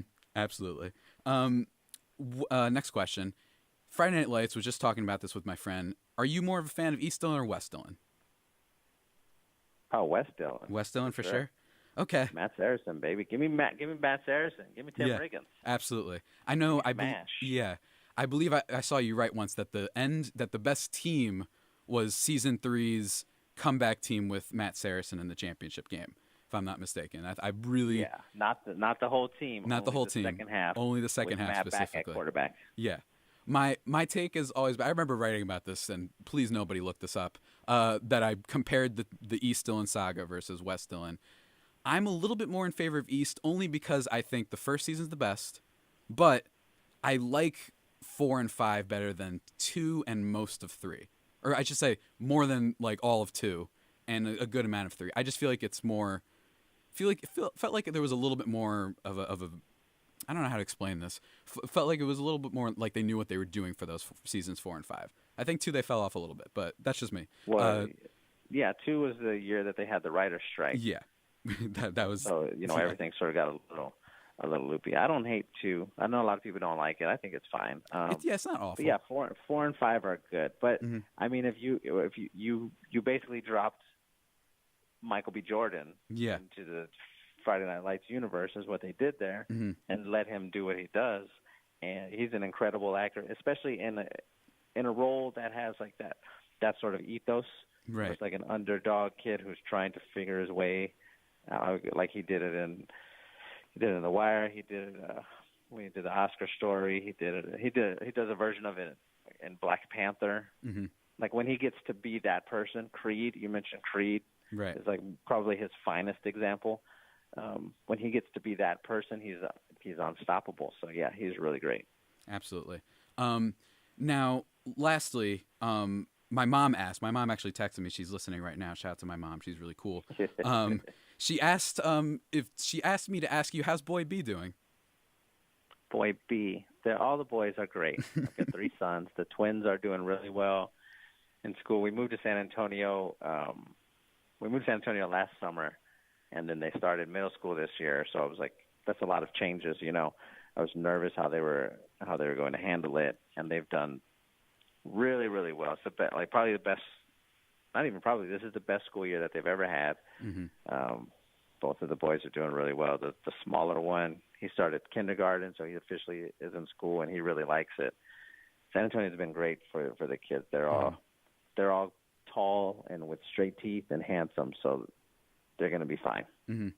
That's awesome. Congratulations on that. I think my mom brings this up because we were listening to a podcast once together where you were talking with Bill, I believe, about seeing John Wick 2 and how I think it was Boy B that he didn't react the best to it. It was a little bit too violent, and that's why I think she's asking about him. So that was the whole thing. That was a mistake. Yeah. Is that the biggest movie parenting thing that you've had where it was like maybe we shouldn't have gone to see that? That's up there. I mean, we went and saw that one. So this is the thing. Every summer we have this thing called Summer Movie Club. And the boys are out of school, and it's just me and the twins. And so every week we go see a movie. And summer's when all the big movies come out, or a lot of movies come out. And so there's usually stuff to see. And so they have seen a bunch of movies that they probably shouldn't have seen. Like Logan was another one where I was like, whoops. Yeah. When we were sitting in there. But John Wick 2, that's like a special version of regret because we had already watched John Wick 1. We watched John Wick 1 at home. We did like a boys' night. My wife was gone. So we made some nachos and hot dogs and watched John Wick 1. And I was like, I had forgotten how many people he just shoots in the head. And so I had that like knowledge already in my brain that I'd screwed that up once. And then John Wick 2 came out, and I was so excited to see it. I was like, oh, we got to go. Let's go, boys. And then as soon as we sat down and the movie starts, I remembered why. I remembered, oh, yeah, this was a mistake again. So that's probably, that's a big one, definitely. I just should have known better at that point. Yeah, it happens sometimes. I mean, my dad showed me like way too many. Not even the worst of things. I just don't think my dad ever realized what was going on. Really, I don't think he paid attention to that stuff. It just kind of happened. I was scarred by the Terminator face a little bit when I was younger. So yes, Shea, that's about it. It was long. I really enjoyed having you on, man. Thank you so much. It was a lot of fun. I hope you enjoyed it too. But yeah, I can, that's about it. I can let you go now. All right. Take it easy, man. All right. Looking forward to the movie star announcement and all that. So yeah, looking forward to it. All right. Later, bro. See ya. And ladies and gentlemen, that was Shea Serrano calling in from where he was, undisclosed location, whatever you want, whatever have you. I can't speak anymore. That was awesome. That was really cool. Appreciate it a lot. Huge fan of his. Still kind of in awe of the fact that he even responded to my request to be on the show. That was awesome. Looking forward to him announcing who the movie star is for the forward for Movies and Other Things, which you can all check out if you want. It's coming out October 8th. You can pre-order that now wherever books are sold and whatnot. You could follow Shea on Twitter at Shea Serrano. And you can find him on The Ringer as a staff writer where he's writing about a bunch of things, including women's basketball and the scene from American History X, all kinds of cool, weird stuff. So yeah, we're going to take a little bit of a break now. And when we get back, all my friends are going to start calling in, and we're going to do our Disney bracket. So stay right here. You're listening to the Digital Dash here on 90.3 WMSC Upper Montclair. Are you an embarrassed? No, the other person in the room, the Chewbacca doll that's over here. Yes, you guys. Yeah, so calling in from Skype, 3 friends of mine, Mr. Mike Cavalier, my arch nemesis. You're supposed to say something. I thought you were... Usually it's just alone, so I thought you were going to introduce everybody and then come back. But no, we can do it this way. Okay. Kayla Marcato. Hi. I don't know. I don't have a name for both of you guys. I feel like I did at one point, but it's been so long that I can't come up with like a side name. That was a shot. Yeah, I don't know. It was not a shot. Stop it. and then Radha Varma also on the line. Oh, hello. Hi. How are you? Great. How are you? What, Kayla? What's wrong with you? What? Did you see what she did? No. Oh wow. What are you guys doing?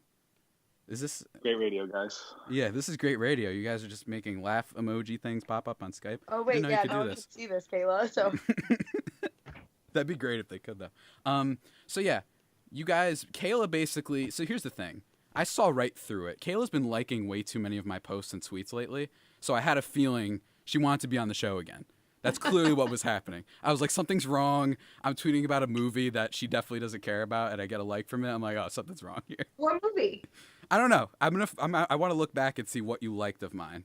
That clearly wasn't something you I've particularly been care on Twitter about. more often lately. Really?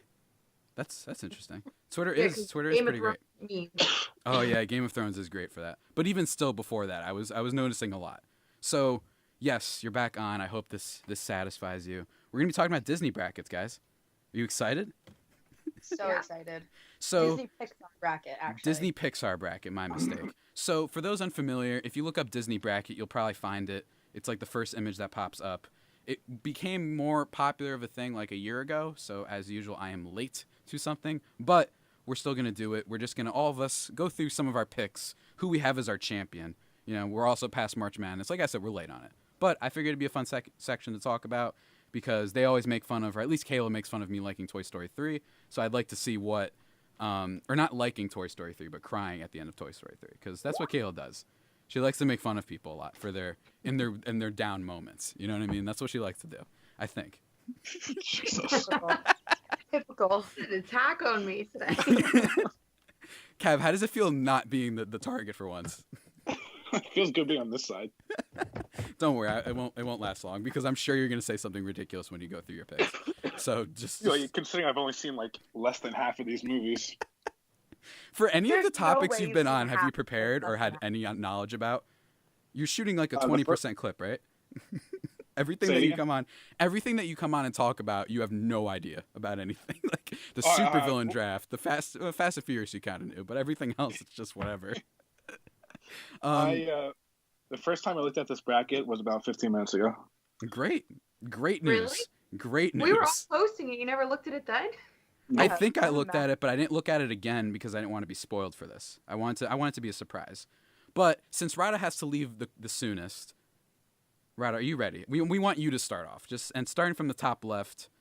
I don't know, for the listeners, just look up Disney Pixar bracket. It's right there. And we'll go through each round one by one, starting with Radha. What do you have here, Radha? Let's go. You ready? You excited? So should I just do the first, like... Yeah, so you're on the left side, starting with Lion King and then Tarzan. Okay, that I have Tarzan. Okay. Yeah, put Tarzan in there. Listen. Oh my god. Oh my god. We're off to the races, everybody. Oh my Let me guess, everyone else picked Lion King. Whoop-de-doo, on to the next. Okay. Jesus. I just personally, if I had to pick between Lion King or Tarzan, I always choose to watch Tarzan. Okay. Well, okay. That's all. It's my Hakuna Matata. Thank you, Kayla. Oh man, I might as well put on my thing too. Oh. What? Okay, so for the next round, we got The Princess and the Frog versus Lilo and Stitch. Oh, Lilo and Stitch. Okay. Yeah, Okay. obviously. Obviously. Okay. Princess and the Frog, I literally just watched it the other day. Wait, and I love Princess and the Frog. That one's a hard one. I don't know why I said obviously, but I chose Lilo and Stitch too.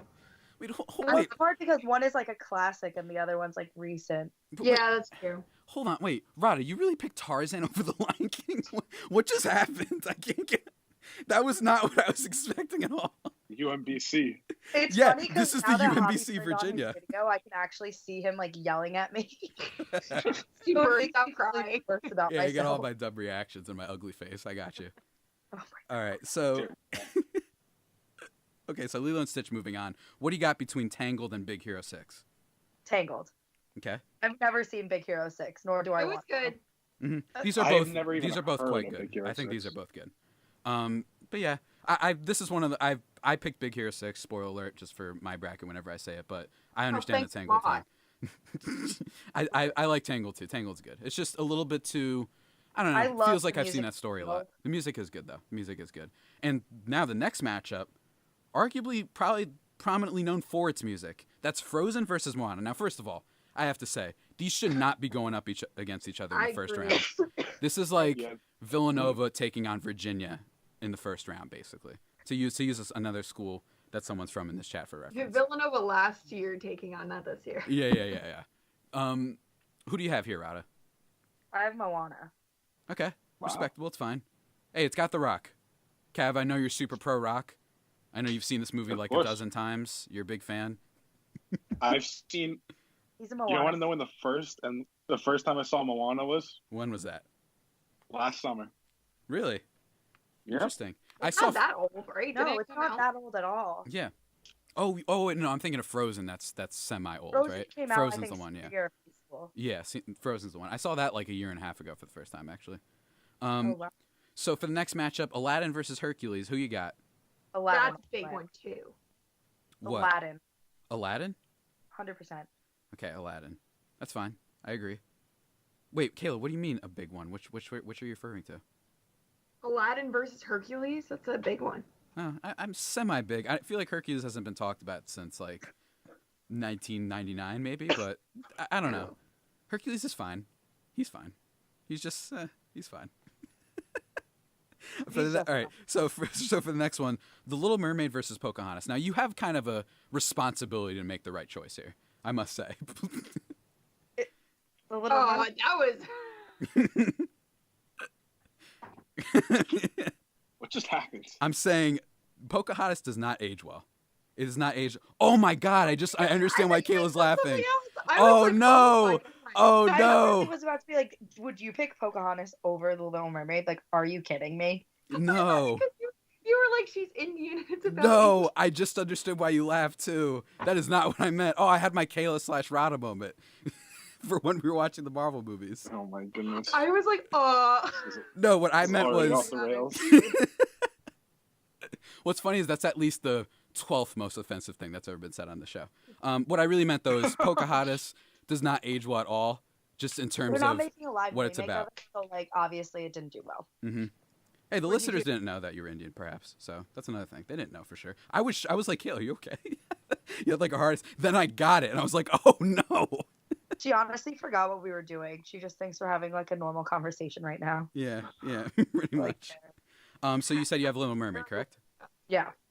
All right, and then the next one, Mulan versus Zootopia. One that I struggled with a lot. Mulan. Mulan, okay. And then The Beauty and the Although Beast. I love Zootopia. Yeah, Zootopia is good. A little bit heavy-handed, though, for me anyway. A little bit heavy-handed, just a little bit. It's not a classic, like, Disney movie. Mm-hmm. You know? Yeah. Is Zootopia Pixar?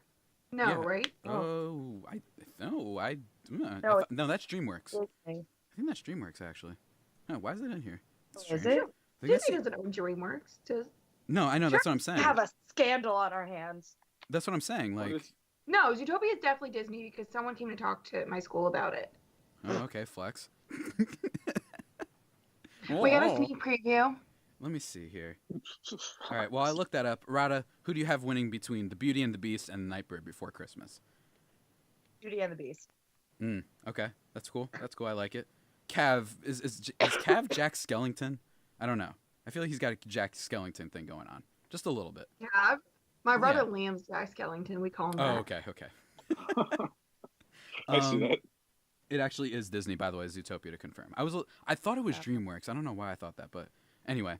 Now moving to the other side of the bracket, Up versus Brave. Have to say, real David versus Goliath matchup, in my opinion, anyway. I don't even know what Brave is. The only thing If you had the that's chance Brave to is change your fate. yeah, that's the only thing. You can't even do it, and you literally just stole a line that I was about to say. So Say it. if you had the chance to change your fate, would you? Oh my gosh, that's the only line I think I remember for that movie. I still haven't seen Brave. Exactly. So like, it's not memorable, but Up just is so much better. Mm-hmm. It made me cry. Obviously, it has to be up there. Yeah, I think people still bring that up to this day, which is pretty remarkable. People still bring up the opening of Up, like to this day. Like people will just be talking about, like those nobody memes, like all those, and then you'll be like the beginning of Up. Like that's basically what happens with that movie. So next, I got a bone to pick with who made this. What kind of seeding is this nonsense? Toy Story versus Toy Story 2. Whoever, that's just a tragedy right there. I mean, I don't understand. I could have just changed this up and made my own version of it, but I didn't feel like it and I didn't have time. Who do you have winning between these two? Because I think this is just a silly matchup, though. Okay. So when I was picking, I didn't really care because I knew that I preferred Up over Toy Story. Mm-hmm. So I kind of just did Toy Story because I knew that it wouldn't move on past that. I see. So I was like, whatever, Toy Story. All right, that's fair. Toy Story, the first one with Sid. the iconic scene at the end about "We toys, we see everything" still remains firmly, entrenched in my mind. So I'm a big fan of that scene. Next up, we got Coco versus, I believe it is Cars. Yeah, Cars 2. Wow, another kind of lopsided one, if you ask me. Coco. Yeah, Coco's great. I appreciate it. You know me, Hispanic. I appreciate anything relating to that culture at all. Love it a lot. Coco's great. Shannon, who's I assume not listening, but she's a friend of ours. She's been on the show before. Big fan of Coco. I cried when I watched Coco. Like, hysterically sobbed. Just to, Okay. fine, I'll wait to mine. I have a bone to pick with that statement but whatever. What? I think she's going to call us I out. told Shannon to watch Coco. I love Coco. Okay. You guys all watched it. I was working one night, and you guys all watched it at Cav's house. I watched it 3 times by that point. Yeah. Yeah, I thought Kayla was going to call us all out for falling asleep during it. Okay. Anyway, moving on. Just because we got to get through this. Toy Story 3 versus The Good Dinosaur. Toy Story 3. I don't even know what The Good Dinosaur is. That's the only one I haven't seen on the list. Ratatouille versus A Bug's Life. Ratatouille. Mm-hmm. Finding Nemo versus Inside Out. Finding Nemo. Monsters, Inc. versus Cars. Is Cars on there twice? No, Yeah, this Cars is the first one. The first Cars one and the and Cars second one. too. Oh. Okay, Monsters, Inc. Anyway, regardless. Mm-hmm. Did you know that? I don't know which Cars it is, but Cars is like one of Disney's like highest grossing movies. Mm. Did you know that? Isn't that weird? It is? Really? I didn't know that. Yeah, it's like up there with Pirates of the Caribbean. Pirates of the Caribbean. What a name drop. Cav's a big fan of Pirates of the Caribbean, I know. He's never seen them before, I assume. I always say that just to lift the facade. I always say that when Cav definitely hasn't seen something, by the way. I've definitely seen at least one of them. Oh, wow. Maybe. Prove me wrong there. The Incredibles versus WALL-E. Incredibles. Yeah. That's a tough one, though. That's a tough one. Make Oh, no I hate mistake. Really? I've only seen WALL-E like once, and I did not like it. Mm-hmm. Really? Interesting. No. Interesting. One of the more political movies, I'd say. WALL-E. I'd say so. Yeah. Definitely had a not like message. Like, That and Zootopia. Yep, that. So now, Radha, can you read the rest? Because we're running out of time with you. I didn't realize how long this was going to take because I'm stupid. Fine. Can you run through the rest of your bracket from the All right. left side? All right, Tarzan versus Lilo. Tarzan. Oh my Tangled versus God! Moana. Jesus. Tangled. Tangled versus Aladdin what? Versus Little Mermaid. wait, you had Moana though. Wait, go back. You had Moana beating Frozen. Oh my God, that you said Tangled. Continue. You are Yeah. Aladdin That's versus incredible. The Little Mermaid is The Little Mermaid Okay. winning. Mulan versus Beauty and the Beast. Beauty and the Beast. And then, do you want me to just keep going? Disney. Yeah. Keep going. Just keep going. Shut up, Mike. Tarzan versus Tangled is Tarzan. Little Mermaid versus Beauty and the Beast, it's The Little Mermaid. And then Tarzan versus The Little Mermaid is Little Mermaid. Ooh.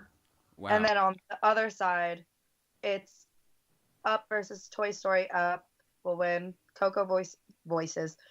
Coco versus Toy Story 3 is New Coco. Jersey's coming out. Like Jersey coming out. It must suck not being from Boston. Jesus Christ. Why was Amazing. hair brought up? Amazing. Ratatouille versus Finding Nemo. Finding Nemo. Monsters Inc. versus The Incredibles is Monsters Inc. My God. And then it's Up and Coco. Coco wins. Finding Nemo and Monsters Inc. Monsters Inc. wins. And then between the two, it's Coco. And between Little Mermaid and Coco, Coco wins. Wow. Okay, so you have Coco winning it Incredible. all against Little Mermaid. Can we hold on? Mm-hmm. How far did you have Tarzan going into the final four? Final What four. happened Really there? far. What in the world? But Tarzan has some good. Tarzan's a good movie. It's It not a bad is. It is. I think. Sure, I think it's it's a not victim Snow of poor Lion seeding. King. I think it's a victim of poor seeding. It just got really an unfortunate first round matchup. Yeah. I really do. Clearly not, according to Radha. But apparently, Tarzan's the UMBC of this whole group. Okay, so Radha's got Coco winning. Awesome. We're going to move on to Kayla. You're listening to The Digital Dash here on 90.3 WMSC Upper Montclair, just past the top of the hour about 4 minutes ago. After Radha's just hot take after hot take, I must say. I was not expecting that. That was incredible. I like to stir the pot and cause some controversy.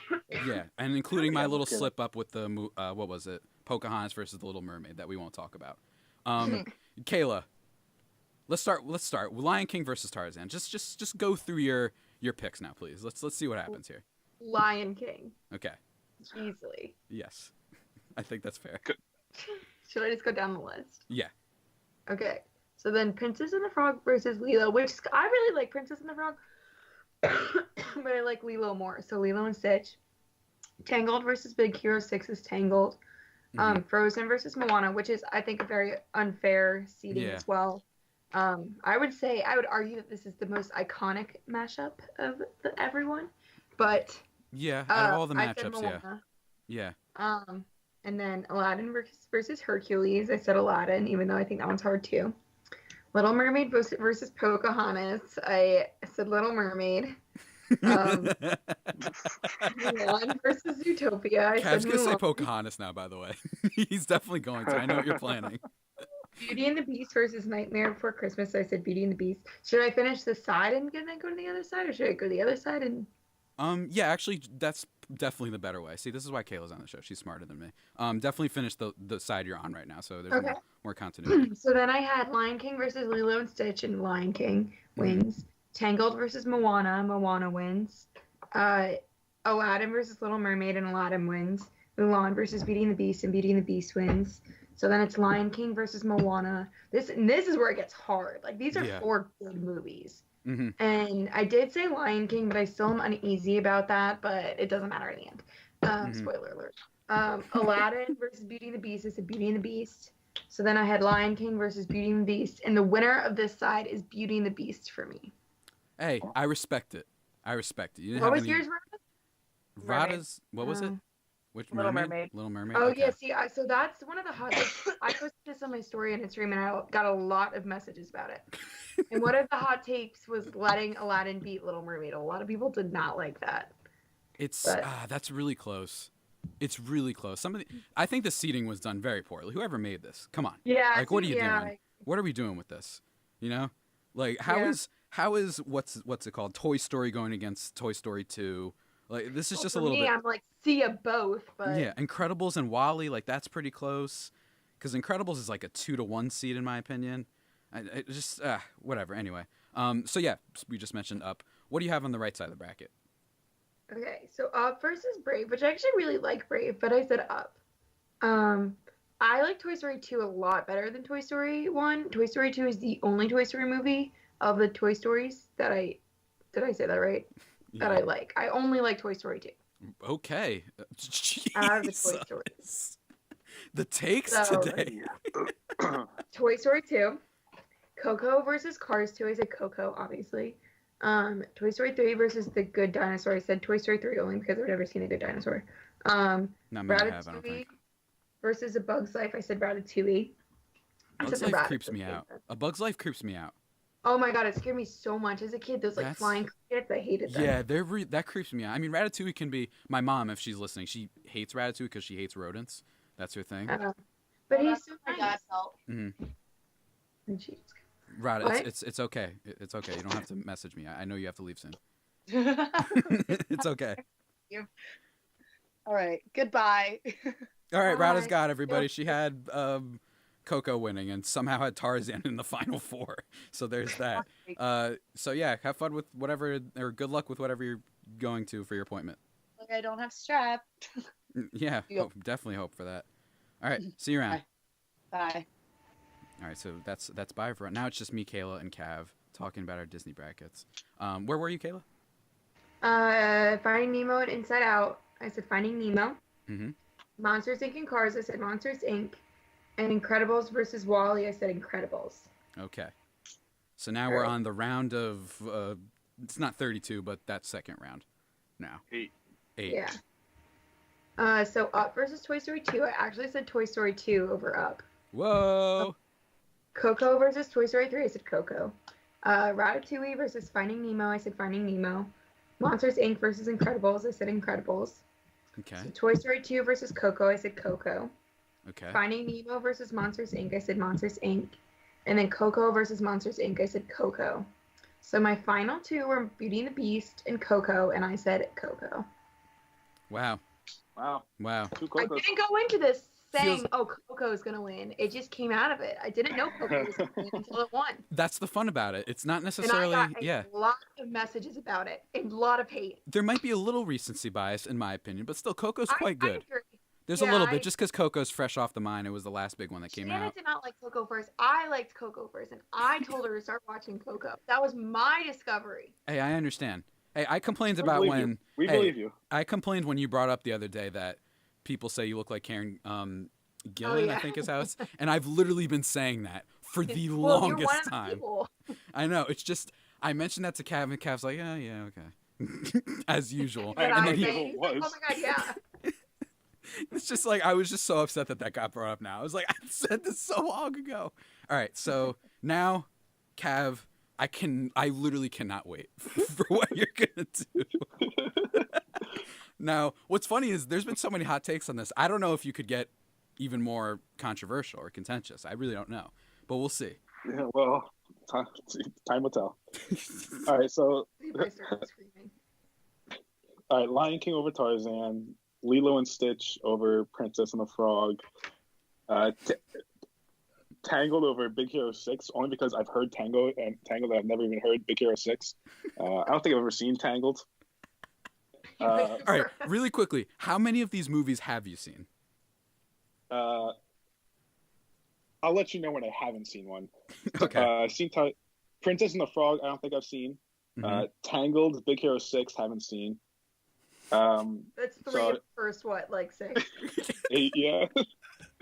Frozen and Moana I've both seen. I have Moana over Frozen, but if these weren't facing each other, they would both be going far. Yeah. Yeah. Individually. It really is it's a tough beat for either. Yeah. It really is a tough beat.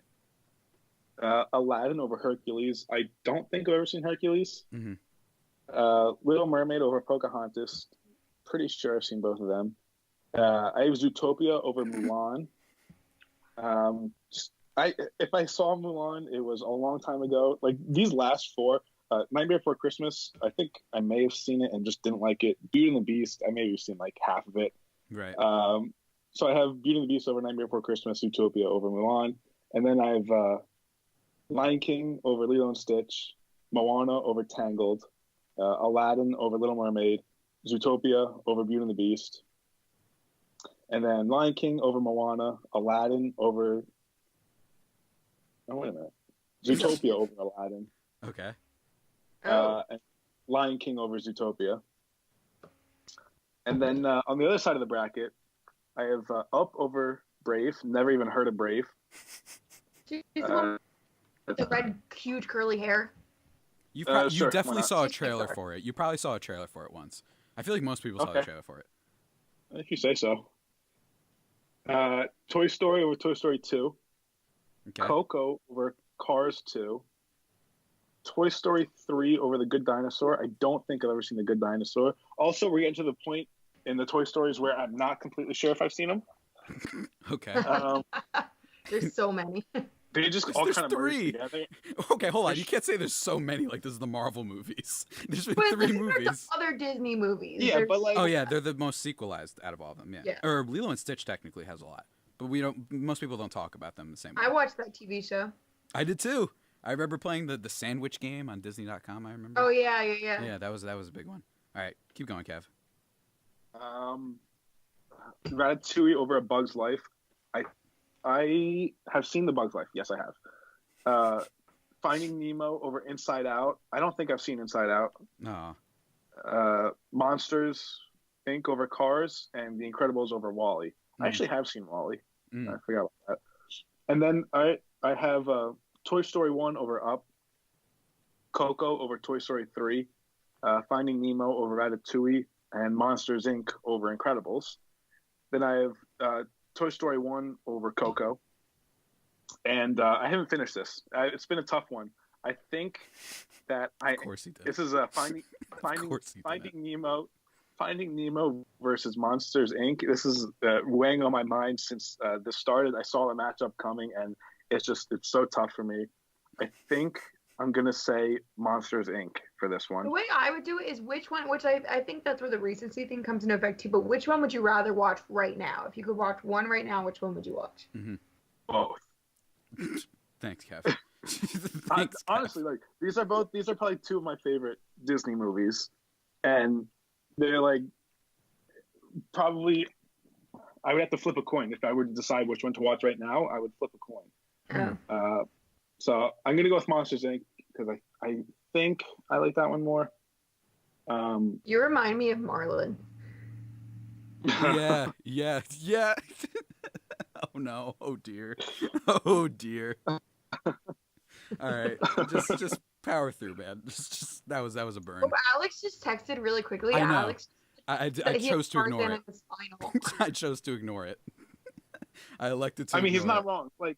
Like Monsters Inc. and you're talking about the Tarzan? Man, I thought you guys ride for Tarzan. Man, I have to see this thing again. Don't say you guys. It's Alex and Radha. Oh, that's true. That's true. It's Alex and Radha. That's fair. But still, it's like, oh my god, I just can't believe that's how she started. And she said it so nonchalantly, like she didn't just say that it beat arguably the most iconic like anime movie ever made. Yeah. It's just like, oh no, yeah, Tarzan. I have that ahead. It's like, what? No, that's not how this works. What? All right, go ahead, Gav. So then it's gonna be Monsters Inc. over Toy Story 1. And then the final is now Monsters Inc. versus Lion King. And, I mean, this is another one that's just neck and neck. I think, oh, man. I really do enjoy Monsters Inc. I think I'm going to go with Monsters Inc. That's my final. That's champion. your champion. Happy with that. I must say, we've had 2 Cocos and a Monsters Inc. Some hot takes, for sure. But let me tell you, I wasn't prepared. I'm scared to say my picks now. Because mine might be even worse. Mine might be even worse. I was prepared for this. I told you that when you suggested this. Yeah, you would did. Probably have the worst picks. You were like, I'll have the worst picks. All right, here we go. Still, one of the great quotes you've ever said, by the way, is, Javi, it's just like, see, here's the thing he does, right? He likes talking about the things that don't matter. That's how you phrased it one time. Still one of them. We're gonna talk about Avengers after, but like none of your theories were right, and that no, made me not laugh true. a lot. Not true. I had some. No. I had half of one. I had another one. All right, we'll get into it later. Yeah, we'll get into it later. So for me, The Lion King versus Tarzan. Gonna do the whole left side of the bracket first. I have The Lion King, of course. Princess and the Frog. I have Lilo and Stitch. Or I'm sorry, Princess and the Frog versus Lilo and Stitch. I have Lilo and Stitch. Gotta love Stitch. That's my dude. Tangled and Big Hero 6. I actually have Big Hero 6. I do like Tangled. I do. I think it has really good music. But Big Hero 6 is, I really like the animation of that movie. I think it's really fast, it's really fluid, and it's very actiony and just seems really impressive to watch that on screen. Frozen and Moana, man. This is really just a shame. It's like for the NBA, it's like if the Rockets and Warriors play in the first round of the playoffs. Like it really is kind of a mess. I know sports. I get that. Oh, really? Okay. I don't know with you. You just I don't know anything about Kayla. I don't know what she's gonna say. I never know what to expect. Frozen and Moana. I have Frozen. I ride for Frozen like hard. I love Frozen. I like Frozen. I think Mike said that. I think Mike said this. It might have been about another one, but it would have been a lot further in mine if it wasn't against Moana. Yeah, I think that a lot of this is seeding based. You know what I mean? Like I think that I could have picked Lion King to lose against certain things, but not to spoil everything, but it depends on the seeding basically. So I have Frozen. I think that what helps a lot is the song is just too big.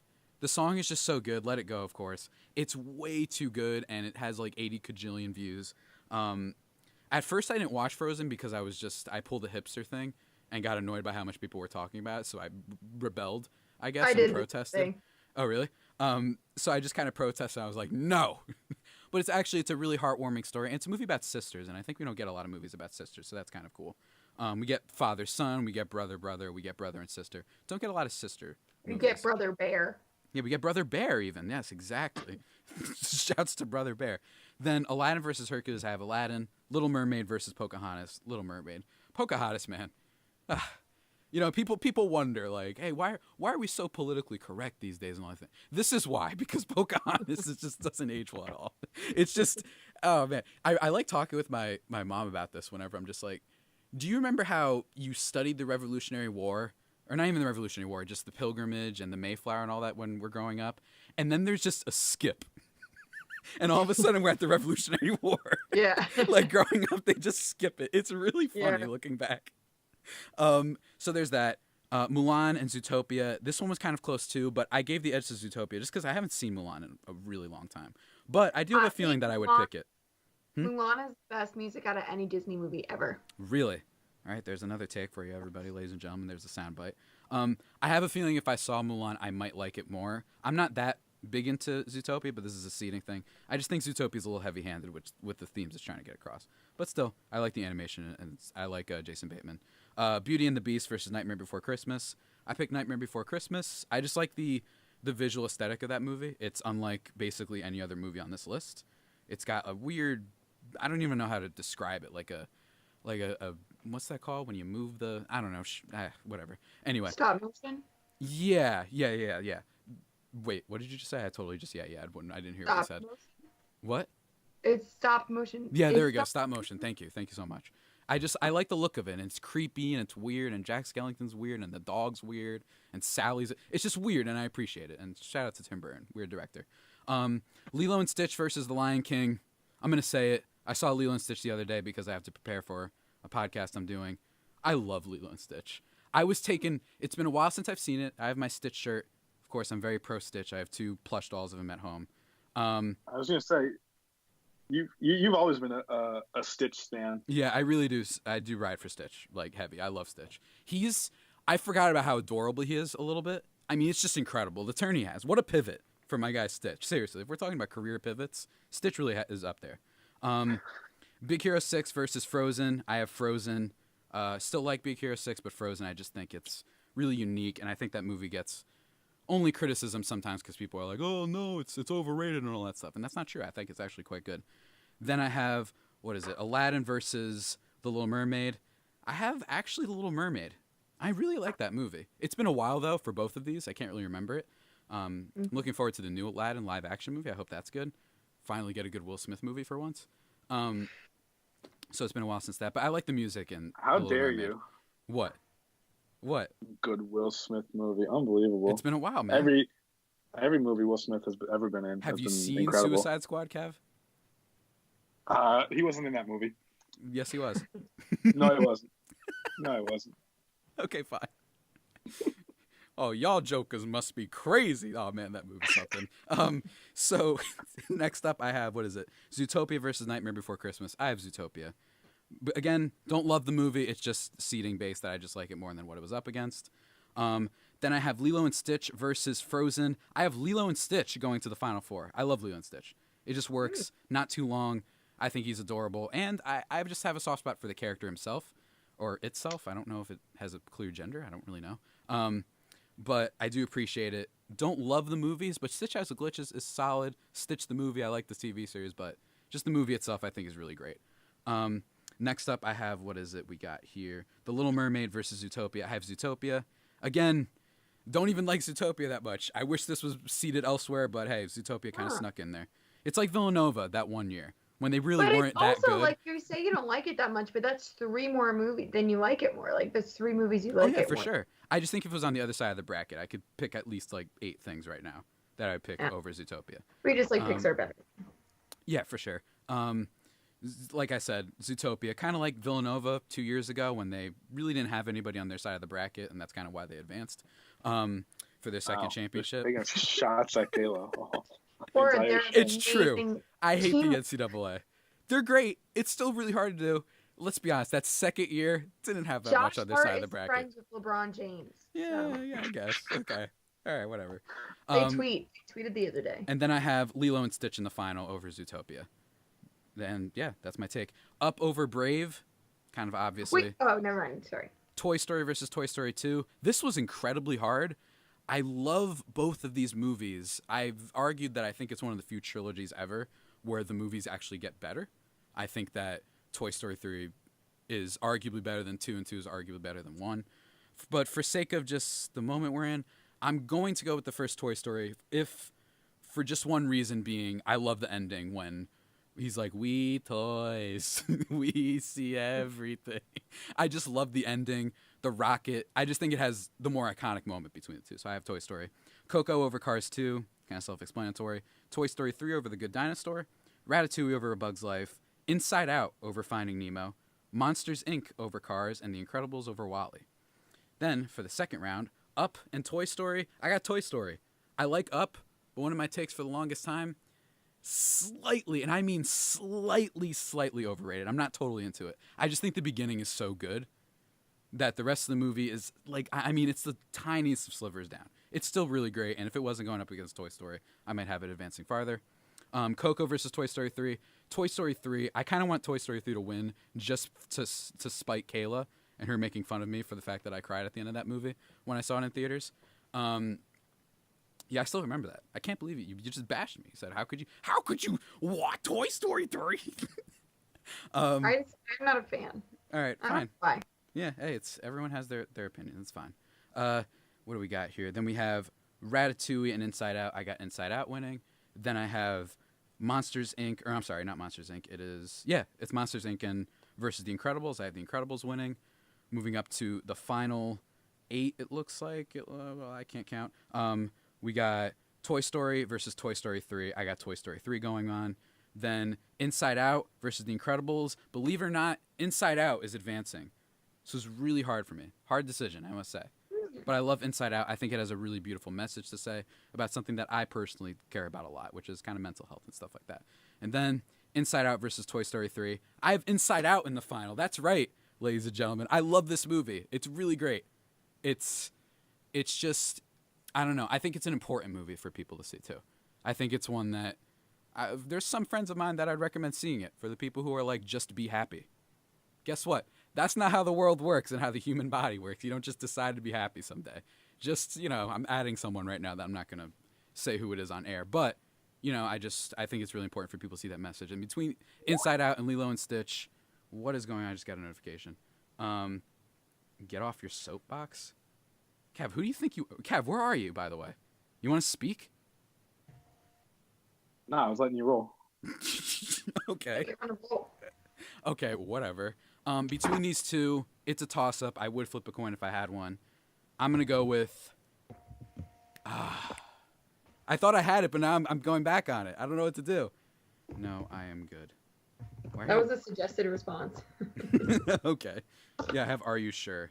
Yeah, oh my God, yeah, there it is. All right, anyway, bad radio content. I'm going to pick Inside Out over Lilo and Stitch. No, I'm just kidding. I'm picking Lilo and Stitch. I got to stay on brand. That's my dude. Oh my God. That's my dude. I got Lilo and Stitch taking it all. Really hard-fought battle, I must say. Is Alex ready? Let me just text him real quick. Ace, are you on? Let me see. But yeah, so again, can everybody just, who was your champion again, Kayla? What was your final four, actually? Say your final four. Lion King, Beauty and the Beast, where Beauty and the Beast wins. Coco and Monsters, Inc., where Coco wins, and Coco takes the crown. What about you, Kev? I had Lion King over Zootopia, Monsters, Inc. over Toy Story 1, and then Monsters, Inc. over Lion King. It's respectable. It's respectable. Cav, shockingly, with the most lukewarm takes, I think, out of all of us. I thought he was just going to say random. I thought he was going to pick Pocahontas over Little Mermaid just to be that dude. And then for my final four, I had Toy Story 3, Inside Out, Zootopia, and Lilo and Stitch, with the final being Lilo and Stitch versus Inside Out. And I gave it to Lilo and Stitch. Thought it was on brand. Hot takes, but I don't hate it, so. I mean, I feel like inherently, just the way this is set up, you're going to get those. Yeah. I think there are some objectively movies that people would say might be better, but even still, I think it's similar to the Marvel movies, which we are going to be talking about in just about 2 minutes when Ace hopefully calls in, Mr. Alex Eichler. I don't know where he is. Is he on Skype? Let me see. Cav, is he on Skype right now? I have 2 Alex Eichlers, and one's away and one's online, but I don't know which is actually his. I mean, do you know 2? I'm sure it's the one online. Who goes on Skype? Well, they're both Alex Eichlers, what I'm saying. Never mind. Forgot it. Continue talking. So we're about to talk about that. I think a lot of times it is just you might like certain characters better. That's why I feel like the Marvel movies boil down to. Some people they really like Doctor Strange, so they like his movie the best. There really isn't any bad take, I think, with this. And is he here? He's here. Oh, he's here. Alex Eichler's here, everybody. We got about a minute left before we can get into the spoilers, because that's what I told everybody. Yeah, I don't know. Alex, you really had Tarzan in the final? What is wrong with you? Here's my thing. What's going on? Oh, here we Here's go. my thing, right? I've seen approximately 2 of the movies on the entire left side of the bracket, right? Or 3. And that is Lion King, which I saw a very long time ago, Tarzan, which I have very fond memories of because of the soundtrack, and Zootopia. And so when it came down to it, it was Tarzan and Zootopia, and I went with Tarzan for that side of the bracket, right? And then the other side of the bracket, the really only important thing about that side of the bracket is that I like Finding Nemo better than Monsters, Inc.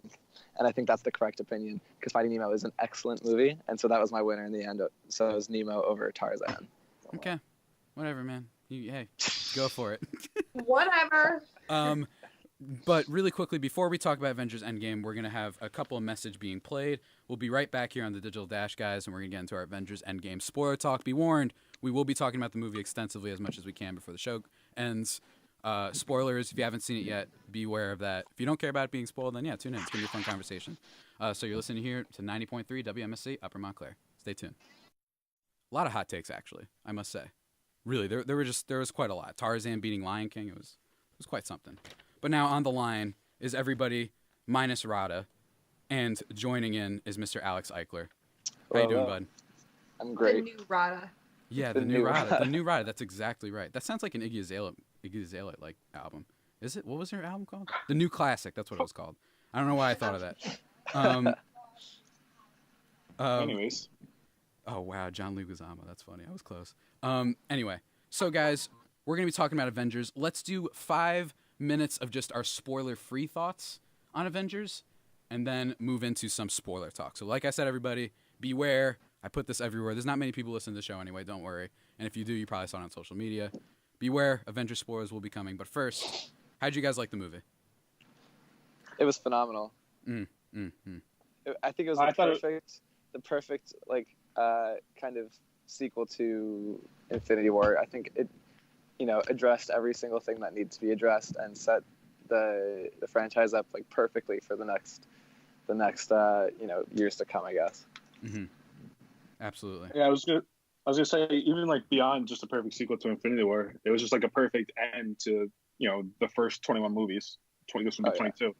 It's just like where the heck are they gonna go from here? They spent 21 movies like leading up to this one. There's so much they could still do. But I would feel dead inside if I were them. I think they got plenty of ideas. I saw the other day that we can do this later, but they're gonna kind of lay out the next 5-year plan after Spider-Man comes out. But I think this movie, they set up plenty of different storylines to go after for Phase 4 and beyond. But I thought it was actually, at least for the first like 75% of the movie, I thought it was one of the funniest Marvel movies like to date. Like really, it was funny, like laugh out loud funny at some points. Yeah, there's definitely humor in the movie. It's not all gloom and doom. It's not a spoiler. It's not all gloom and doom of a movie. It's still a Marvel movie. It still has its light parts in there. I agree though. It just in general, I remember Cav just texted me saying it was everything we wanted it to be, or he texted our group. I'm not sure which between the two, because Cav likes to do that. You know how he just, if someone doesn't respond to the group chat message, he'll just text me because out of pettiness before someone responds. I feel red. It was, I agree with that though. I think that this is just one of those movies, and I sent Cav actually an article before that. The snobs are going to be attacking soon. Everyone beware. All the fake writers out there, you knuckleheads just bashing on these movies because you don't like cool things. That's going to happen, but I really do think that just if you're a fan of these movies, and even if you're not, it's just the accomplishment here in this film. Same thing goes for Infinity War, too. That has happened here, this whole MCU. It's just really remarkable, and I never thought we would be getting there. Starting off with especially some actor who was basically only making headlines because he was in the tabloids. And it was Iron Man, of all things. No Spider-Man, no X-Men, and here we are all of a sudden. We have these huge movies that involve the giant purple grape snapping out half of life. It's really just remarkable, and it's cool to being a high-profile actor that are in these movies now, too. At first, it wasn't like that. It would just kind of be like a fallback option, I feel like, for most actors. But now it's kind of the mainstream thing. You guys have any other final, like, general thoughts on the movie? I think when you were talking about the tone of the movie, you know how it's a lot more lighthearted, what Cav said. I think that was kind of a thing that really turned the series around in terms of, like, starting with Thor Ragnarok and Spider-Man. I think those kind of kicked off a more tone shift in all the movies, and I think this does a good job of like carrying that out. I think Infinity War even did a really good job of carrying that out too. It's the same kind of more lighthearted tone, but while also addressing really serious things, you know. Mm-hmm. Yeah, I agree. I agree 100%. Yeah, the movie still got into like it was still like a heavy and emotional movie, but like it still felt like a Marvel movie that was, you know, lighthearted and still, you know, hit all the check marks that it needed to, and wrapped up nicely, wrapped up all the storylines for, you know, the need to wrap up and set up the future. Absolutely. So yeah, should we just get into it? Should we get into the spoilers now, guys? Spoiler territory. Here on the Digital Dash for Avengers Endgame. All the build up. I love that this movie. Really, the trailers didn't show anything. They really didn't discuss the plot. They discussed the plot in sense of it's the Avengers trying to stop Thanos, essentially is what they said, following the events of Infinity War. There are about 28 revelations in this movie that happen, a bunch of stingers. For you guys, here we go. Let's get into it. What was the most memorable moment, do you think, in this movie? Oh. Most memorable. That Thor was fat. Okay, so that was a moment. Let me tell you, what a choice by the Russo brothers. They really just decided to go Big Lebowski on us. It was amazing. I was gonna say Thor has Big Lebowski. All the girls I was with were so mad. They were like, I can't believe they didn't fix it at least like halfway through the movie. Well, I'm mad because he doesn't have short hair anymore. He's got the long hair and the beard, and he's fat, and it's just like that's the opposite of the Thor Ragnarok that I am in love with. I mean, I just respect the commitment to it, the commitment to the bit. I thought that, spoiler, at the end of the movie when they have their big battle, I mean, it's not really a spoiler, actually. I mean, you could kind of assume these movies would have a big battle at the end. Him calling upon the thunder and whatnot, I thought it was just going to fix him. I thought they were going to do that. They're like, okay, he's going back to normal. Here we go. But no, they stuck with it, and I loved it. Just big, huge Thor. He really felt like a king in that moment. You know, the Asgardians, I feel like I think this actually might be a thing where they get more and more fatter. They eat more food. I think that when they're in their old age, but they also become more powerful. Really cool. I just respect that they did that. I really do. I mean, it's just amazing. I was like, what's going on? I thought it made kind of sense for his character. The idea that the opening of the movie is basically him kind of blaming himself for what happened, which all the characters kind of are. But the first main thing that happens, guys, I think the first stinger of this movie, there's a scene with Hawkeye. I don't think that was it. My theater gasped a little bit, though. They were like, oh, no. Oh, my God, so did mine. And I saw that one coming from the second they started there. Oh, yeah, for sure. Oh. Yeah, for sure. And everyone around me was like, oh, my God. I was like, okay. My only question was going to be whether it was like the entire family or like maybe just the daughter. You know what I mean? Yeah. Whether it was just going to be one or But no, it was his entire family. So he goes on a dark quest after that, which they kind of don't really get into. It's just there for a second, then he's back to normal. He's just back. It's like whatever. It's kind of like there's a lot of moving pieces in this movie. Yeah, and I remember like the big thing, like after he appeared in the trailer, everybody was like, "Oh, he's going to be," because I guess in the comics he turns into Ronin. Mm-hmm. And so that was a big thing that people were talking about, and I guess that kind of happened. Yeah, it basically did happen. So the first real stinger, guys, the Thanos we know, he dies at the very beginning of this movie, like 6 minutes into the movie. Yeah. As soon as that happened, extremely brutal way. Yeah. Extremely brutal way. Let me tell you. Wow. I was a little nervous they were going to be like end of the movie, and then it was going to be like, please don't tell anyone that it's not 3 hours. I was like very nervous they were going to do that. Yeah, it was something. I was like, what? And it was brutal too. I remember a friend of mine was on the show talking about, hey, we knew the whole gone for the head thing. Marvel wasn't going to do that, so of course that's why they didn't do that. And what do they do? 6 minutes in, they do that. I was like, oh my God. And then he says that. Rocky. Now, what I thought was interesting is people in my theater laughed when he had the response of, I went for the head. I was not laughing, though. I thought that was supposed to be very... You know how that happens sometimes when you're going to these movies when people laugh at the inappropriate parts? I didn't think that was meant to be funny. I thought it was supposed to be meant like, okay. Yeah, this is the end game. I think it was honestly probably a bit of both, right? I think... Because, I mean, it is like the witty... It's almost like an exasperated witty quip You know, he's like, yeah, we lost, but at least his head's gone because I didn't do that last time. You know, I messed up last time, but I did it this time, so yay. Yeah, it might also just be because it's Thor. We're just used to laughing and him being kind of a comedic part these days anyway. He's kind of a little bit of a balance of both, but yeah. Of course, after that, the whole movie, this is kind of, it's a spoiler, don't get me wrong, but I think people saw this coming. The whole movie is basically about time travel, right? And it plays out as a heist movie for about, like, 2 hours, basically. It's just a heist movie, essentially. A lot of reunions, a lot of callbacks. Yeah, it's multiple for sure. It's like, they call it the time heist in the movie. I did like this kind of self-acknowledgement in the film where there's a part where Paul Rudd's character, they ask, so it's a time machine. And he goes like, no, it's not. It's actually this thing. And then he's like, okay, yeah, it's a time machine. That felt like Marvel themselves admitting, like, because everyone has been guessing this for so long, that they were just being like, okay, yeah, fine. Like, it's time travel.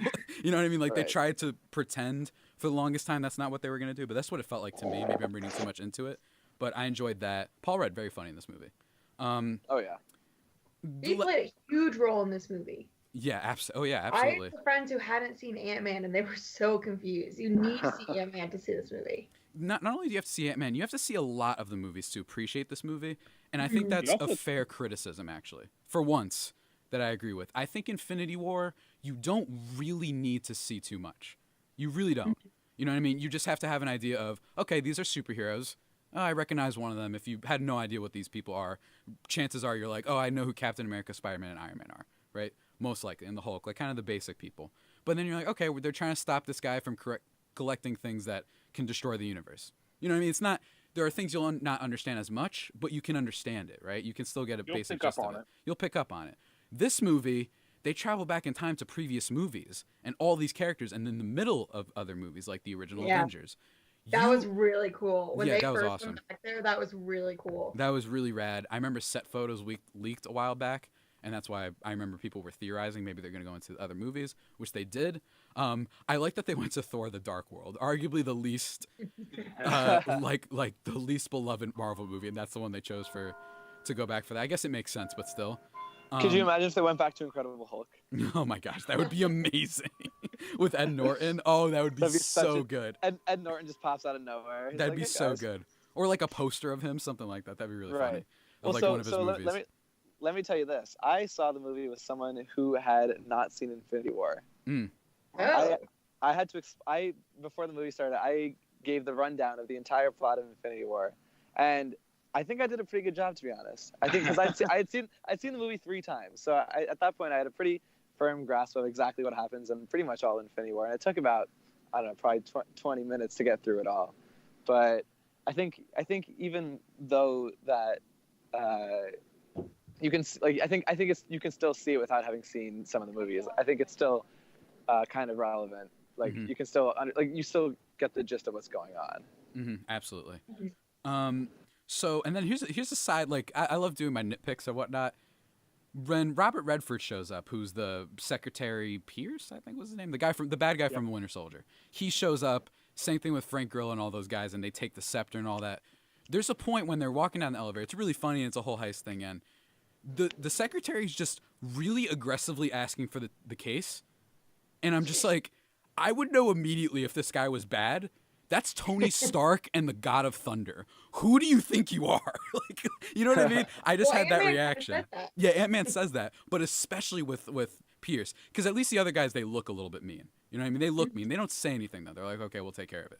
You know what I mean? Like maybe they're soldiers and they have to take everything seriously. These guys just saved the city, and one of them could kill everybody in this room instantly if he wanted to, and you're like, oh, give me the case, Stark. It's like, what who do you you know what I mean? I'm just so shocked by that. I'm like, that's the God of Thunder. What are you doing? You know, like, it's just, I would immediately know that something was up if they were so aggressively trying to take it from people that just saved the city. And it also felt out of character for him, because I thought in Winter Soldier he was very kind of slick and secretive and smart with it, but whatever, that's just a tiny nitpick. The Cap versus Cap sequence, excellent. Oh, great. It's so great. Them making fun of him saying, I could do this all day. I'm saying, yeah.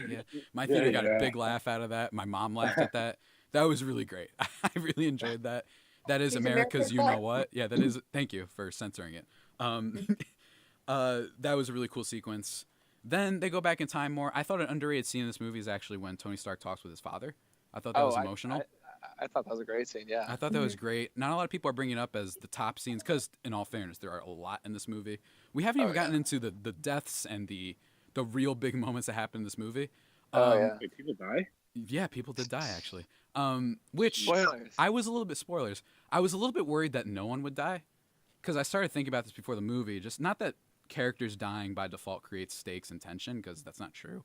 There are other ways to create emotional attachment to things. But I was worried that after all these movies, the big threat, nobody pays at all. You know what I mean? And I remember ever since Age of Ultron, which is a comic where the robot literally like wipes out all the Avengers, and the fact that the only casualty in that movie is like a couple of random civilians that we find out later, whatever. But then Quicksilver, who we just met, you know what I mean? Like, it just felt very safe. They like still didn't want to get rid of anybody yet.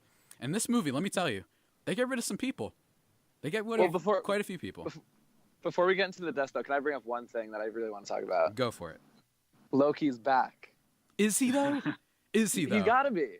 Yeah. You think that's what that was? You think Absolutely. the Disney Plus series opens with that scene? Do you think it opens with that scene? Huh? That's funny that you say that, because I was told, because I love Loki, so I was kind of hoping that they were going to spend that time like chasing when he like disappeared. I was hoping that they would chase him, but instead they went, and I understand that that was probably like more important to do, to go to like see like Tony's dad, but like I wanted them to chase Loki because I like Loki so much. But that's a really good point. Where does he go? Yeah. Right. Exactly. I mean, and I don't think like him being killed by Thanos in Infinity War happens in the timeline anymore, right? Like, I don't think that. Well, that's the big question. Maybe he right. still does die, but they're just gonna do a spin-off series where they kind of just say the new adventures. You know what I mean? What happened since he escaped? Like, just a fun like what if series almost. Even though he does still die. I don't know. All I know is that character is probably gonna be back. I assume them showing him escaping had to mean something. It was also really funny. Exactly. It was also really funny. I enjoyed it. Hulk was really funny. The Ancient One is in here. There's just a lot of callbacks, man. The Hail Hydra scene, the elevator scene, that was really funny. That was excellent. That was really great, especially since it was like really smart. I was like, this is great. In reference to the kind of infamous comic panel that happened about a year ago, where Captain America says Hail Hydra, and people got upset about that because it reshapes the character's origins, and especially when Hydra pretended to be like kind of the Nazi division. The people who made it were Jewish people, so a lot of people took issue with that. Of course, it turned out to be like some clone or whatever, but whatever. It still was, that was a whole thing, so that was kind of, I feel like, in reference to that too. I would have been upset if they ran it back, if they did the whole fight sequence again. I'm glad they did that. They found a different way to do it. Yeah, it's like, I could just go watch Winter Soldier again. It's fine. One of my favorite moments in all of the MCU, definitely. That elevator scene is fantastic. So let's talk about some deaths, guys. Let's get into it. Kayla, did you cry? Oh my god, I sobbed. Did you cry for the first major death in this movie? No. No? Okay. No. I didn't either. Oh, I sure as hell did. Are you kidding me? I thought. Are we talking about Black Widow? Yeah, we're talking about Black Widow now. Okay. Oh, I so cried. Oh my gosh. I thought that she definitely should have been the one to go, because Hawkeye had a family and she didn't. Yeah. And exactly. Yeah. And then I knew she was getting another movie, so I was kind of like, oh, she's got to come back somehow, but I didn't know it was a prequel. Didn't know for sure, and that's what I liked about it. Really back and forth. Now, I think you guys said you don't agree. Like, I still don't feel like I know it's a prequel, but the character is not dead. Then, if that makes sense, like she's still gonna have another movie. Yeah. Which is just not a sequel. So that just makes me like not as sad about it. Mm-hmm. Absolutely. I do think that even if you didn't care about the characters, the way I think they made people care the way that scene was done, because there's such a back and forth. It's like, okay, it's going to be Hawkeye. He pushed her to the ground or whatever he did. Nope, it's going to be her. Nope, it's going to be him. And then, no. She jumps off the ledge or whatever and does this crazy thing. It was really sad. Also a little bit gruesome. Really, really kind of scarring image of her when I think you could see the blood behind her, by the way. Yeah. That was a little messed up. It was the exact image of Gamora, except instead of green, it was red. Well, if you guys had seen Quiet Place, that's I'm getting End of Quiet Place vibes from that scene too. The whole place aspect, and Quiet Place really messed me up, and so this one also, I think this one brought that back a little bit. Absolutely. Then the next big things that happen, Thanos, the past one, because they killed the older one that we know. He's here. He basically found out about their plan. And you get one of the craziest last hour sequences in a movie that I've seen in a long time, certainly, especially for a blockbuster. I don't know where to start. Which moment would you guys like to talk about? Let's just go, because we don't have too much time left. I think the most important one to talk about is Cap and the Hammer. Yeah, I mean, it's the second most important, but yeah. What's the most? I mean, I think that was the biggest for me. Okay. That was because I as you guys know, I'm not the biggest fan of Captain America, but that yeah, you aren't. Really, yeah. That one really turned me around on Cap. Once he showed that he was worthy of wielding, what is it, Mjolnir or whatever you call it. Mm-hmm. It's like man, okay, I'm back in on Cap. Yeah, absolutely. And this is a prediction I did get right. I've been saying this for a while. I thought that this had to happen because they've been teasing since Ultron. Age of Ultron scene is one of my favorites in all of these movies. And what is that noise? One of my favorites in all of these movies is the Age of Ultron scene where Cap barely lifts the hammer. I love the fan theories behind it. The prevailing theory is the reason he wasn't able to back then because he hadn't yet told. What in the world is going on, guys? It's a car. Sorry. Is Avengers Endgame on? Are you watching Endgame right again? In front of me. I forgot what I was even going to say. The theory about why he couldn't now. Because apparently he hadn't told Stark about his parents yet, so they say that officially made it the final thing for him. That's really cool. Epic moment. The theater went nuts. I went pretty nuts in my seat. Nuts in my head anyway. I didn't do any hand motions, but that was awesome. The music was great. Do you guys join in with the clapping? When, like, people clap? No, I rolled my eye. I did. I did. I think I did. I did like one of those one claps. I did like a, just one of those. I did like 2 or 3. Yeah. No. Some people were getting up, standing up and cheering. You guys are such Grinches. Standing ovation. No, not that. You guys are such Grinches. Come on, be part of the moment. Come on. No, I'm trying to listen. There's conversation going on. Not when they were fighting. You'll see it again. Okay, there's still multiple. Yeah, you'll see it again too. The movie where people clap. All right, whatever, man. I clapped at the end of the movie. Of course you did. No, I'm kidding. That's fine. You're allowed to clap at the end. End credits very cool too, but not like an end credits scene, but the way they did the original Avengers with the autographs was really nice. Okay.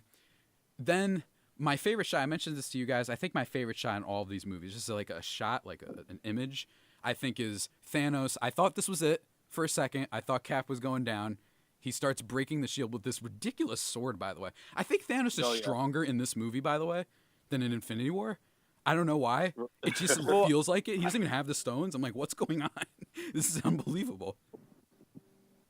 I think it probably that's just that sword is just like, man, that's some Darth Maul. Yeah, yeah, absolutely. Of course, then you have the great moment. You hear "On Your Left." Like I was saying without that shot, you see just like one figure on this kind of rock against an entire army. I mentioned this. It almost looks like an image you'd find in the Sistine Chapel, like that art style, except it's like the nerd version of it. That's what it felt like, that whole battle at the end. Oh yeah. Then you get On Your Left. All of them come back in. What was the loudest applause? Was it Spider-Man for you guys? Yeah. Yeah, for me it was too. No, mine was I just in general when they started coming back. Just in general, actually, my theater clapped the hardest for Howard the Duck. I hate you so much. And then the whole battle sequence comes in. Kayla, what was this like for you? Because I know this was emotional. We'll get to the very end of the movie. I cried too. Of course, I am Iron Man. Iron Man sacrificing himself. Doctor Strange confirming that this was basically the way to go. He holds up the one finger. That was a moment. I knew it was. I was so nervous. I knew it wasn't going to be Cap after he didn't die when his shield got broken. That's when I was like, I don't think he's dying now. He has the hammer. He's leading the charge. It doesn't feel like this is it now. He doesn't have the 1v1 anymore. I was for him to be the one. Oh, I was too. I was like 100% sure it was going to be him. I kind of like the misdirection though. So Iron Man does that whole thing. I think that's the best moment. I think that might be the best moment. Is him, the slow I am Iron Man. It just works. It's just perfect. I started tearing up, especially when Spider-Man got involved. That was really sad. And it makes me think that the opening of Far From Home is probably going to be sad. I think that opening of that movie is going to be kind of depressing. Yeah. I'm wondering how he's doing. Yeah. He looks pretty beaten up until he saw Ned at the end, too. The little, where are they now moment, kind of. He looked like he was still very sad, but he has his friends. So I'm wondering if we're going to get a I don't want to be Spider-Man type of vibe at the beginning of that movie, which could be very interesting. Very kind of famous. They said in the trailer. No, I know. I'm just saying at the beginning of the movie. Like, we might get a lot of that. We might get a lot of, I don't want to do this anymore. I just want to go on vacation with my friends, all that type of stuff. But we'll see. He said exactly that in the trailer. Yeah. That's what I mean. Like, we're going to get, like, a good amount of that, I think. Oh, okay. Then, Kayla, you mentioned you liked the all-female scene, correct? Yeah, I cried during it too, but that was just because I was overwhelmed. It's really nice. Yeah. I mentioned this to Cav. This is when everyone gets mad at me. Just a little heavy-handed. I don't know if it was too necessary. I liked it. I think it works in context of the movie. But I was like... They had no problem. What's the difference between that and having Thor and Captain America and Iron Man? That's what he's saying. That's what I'm saying. I just think that there's... Like go, Cav, if you want to go. I don't know. It felt forced. Like, it's like the reason is that like they did that scene with the idea being an all-female scene, not being an all-superhero scene. Of course, I'm a guy, obviously. I just feel like, for me, I like the scenes of just Captain Marvel and just Okoye, who I think is like one of my favorite female characters they have, actually. Oh, absolutely. The Scarlet Witch coming in, I thought that was infinitely more like, yeah, let's go, more than just it just felt, the Thor, Captain America, and Iron Man, the difference is that those characters have been here for a while, and they're very much like kind of the core of the MCU. That's the whole thing. They've been here for a while, and they're males. That's Absolutely. Because we can never get something like this. So I liked it a lot. I still liked it. It wasn't anything that I'm like complaining about. This isn't like my Shuri moment or anything like that. Who should have stayed dead. Like a little forced, but that's because it doesn't exist. That's because this stuff like this, if they were to do it with the males, it doesn't seem forced because it's normal. Right. And that's what I'm saying, though. I think there, for me anyway, I think it's more empowering. For me, like I said, this, and almost my opinion doesn't matter, honestly, on this matter. I think it's cooler when you don't preach, I think that's just my thing. I did like all of them, though. I thought it was really cool to see them, except for Shuri. I liked all of the characters being back. I thought that was a lot of fun. You're so ridiculous. I don't think that's what... I'm just kidding. I don't have beef against Shuri. Speaking of Shirley, can we talk about how Yvette Nicole Brown was in the movie? Yes, Yvette Nicole Brown and Ken Jeong. That was great. Like, wow. Like, that was so awesome. I really appreciated that. Now I'm just waiting for the Dean to be in the movie. Yeah. Dean has been in the movie. He has. He was in Civil War.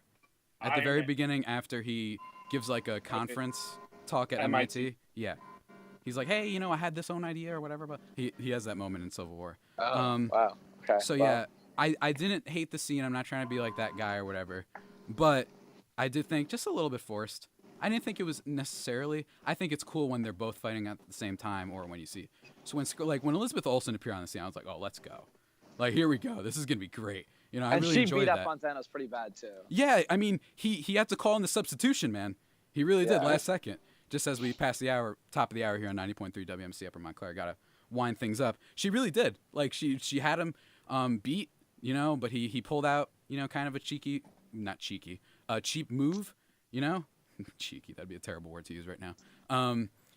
I appreciated it. I also really enjoyed when Captain Marvel just takes the headbutt. Just without even flinching. Really enjoyed that. I was like, this is great. This is awesome. And then, of course, Iron Man dying. I cried. I'm sure a lot of other people will. Guys. I cried when Spidey showed up. Yeah, me too. For me, it was, and when they hug and whatnot, that was nice. It was the funeral. The funeral got me. Yeah, it was really tough to watch.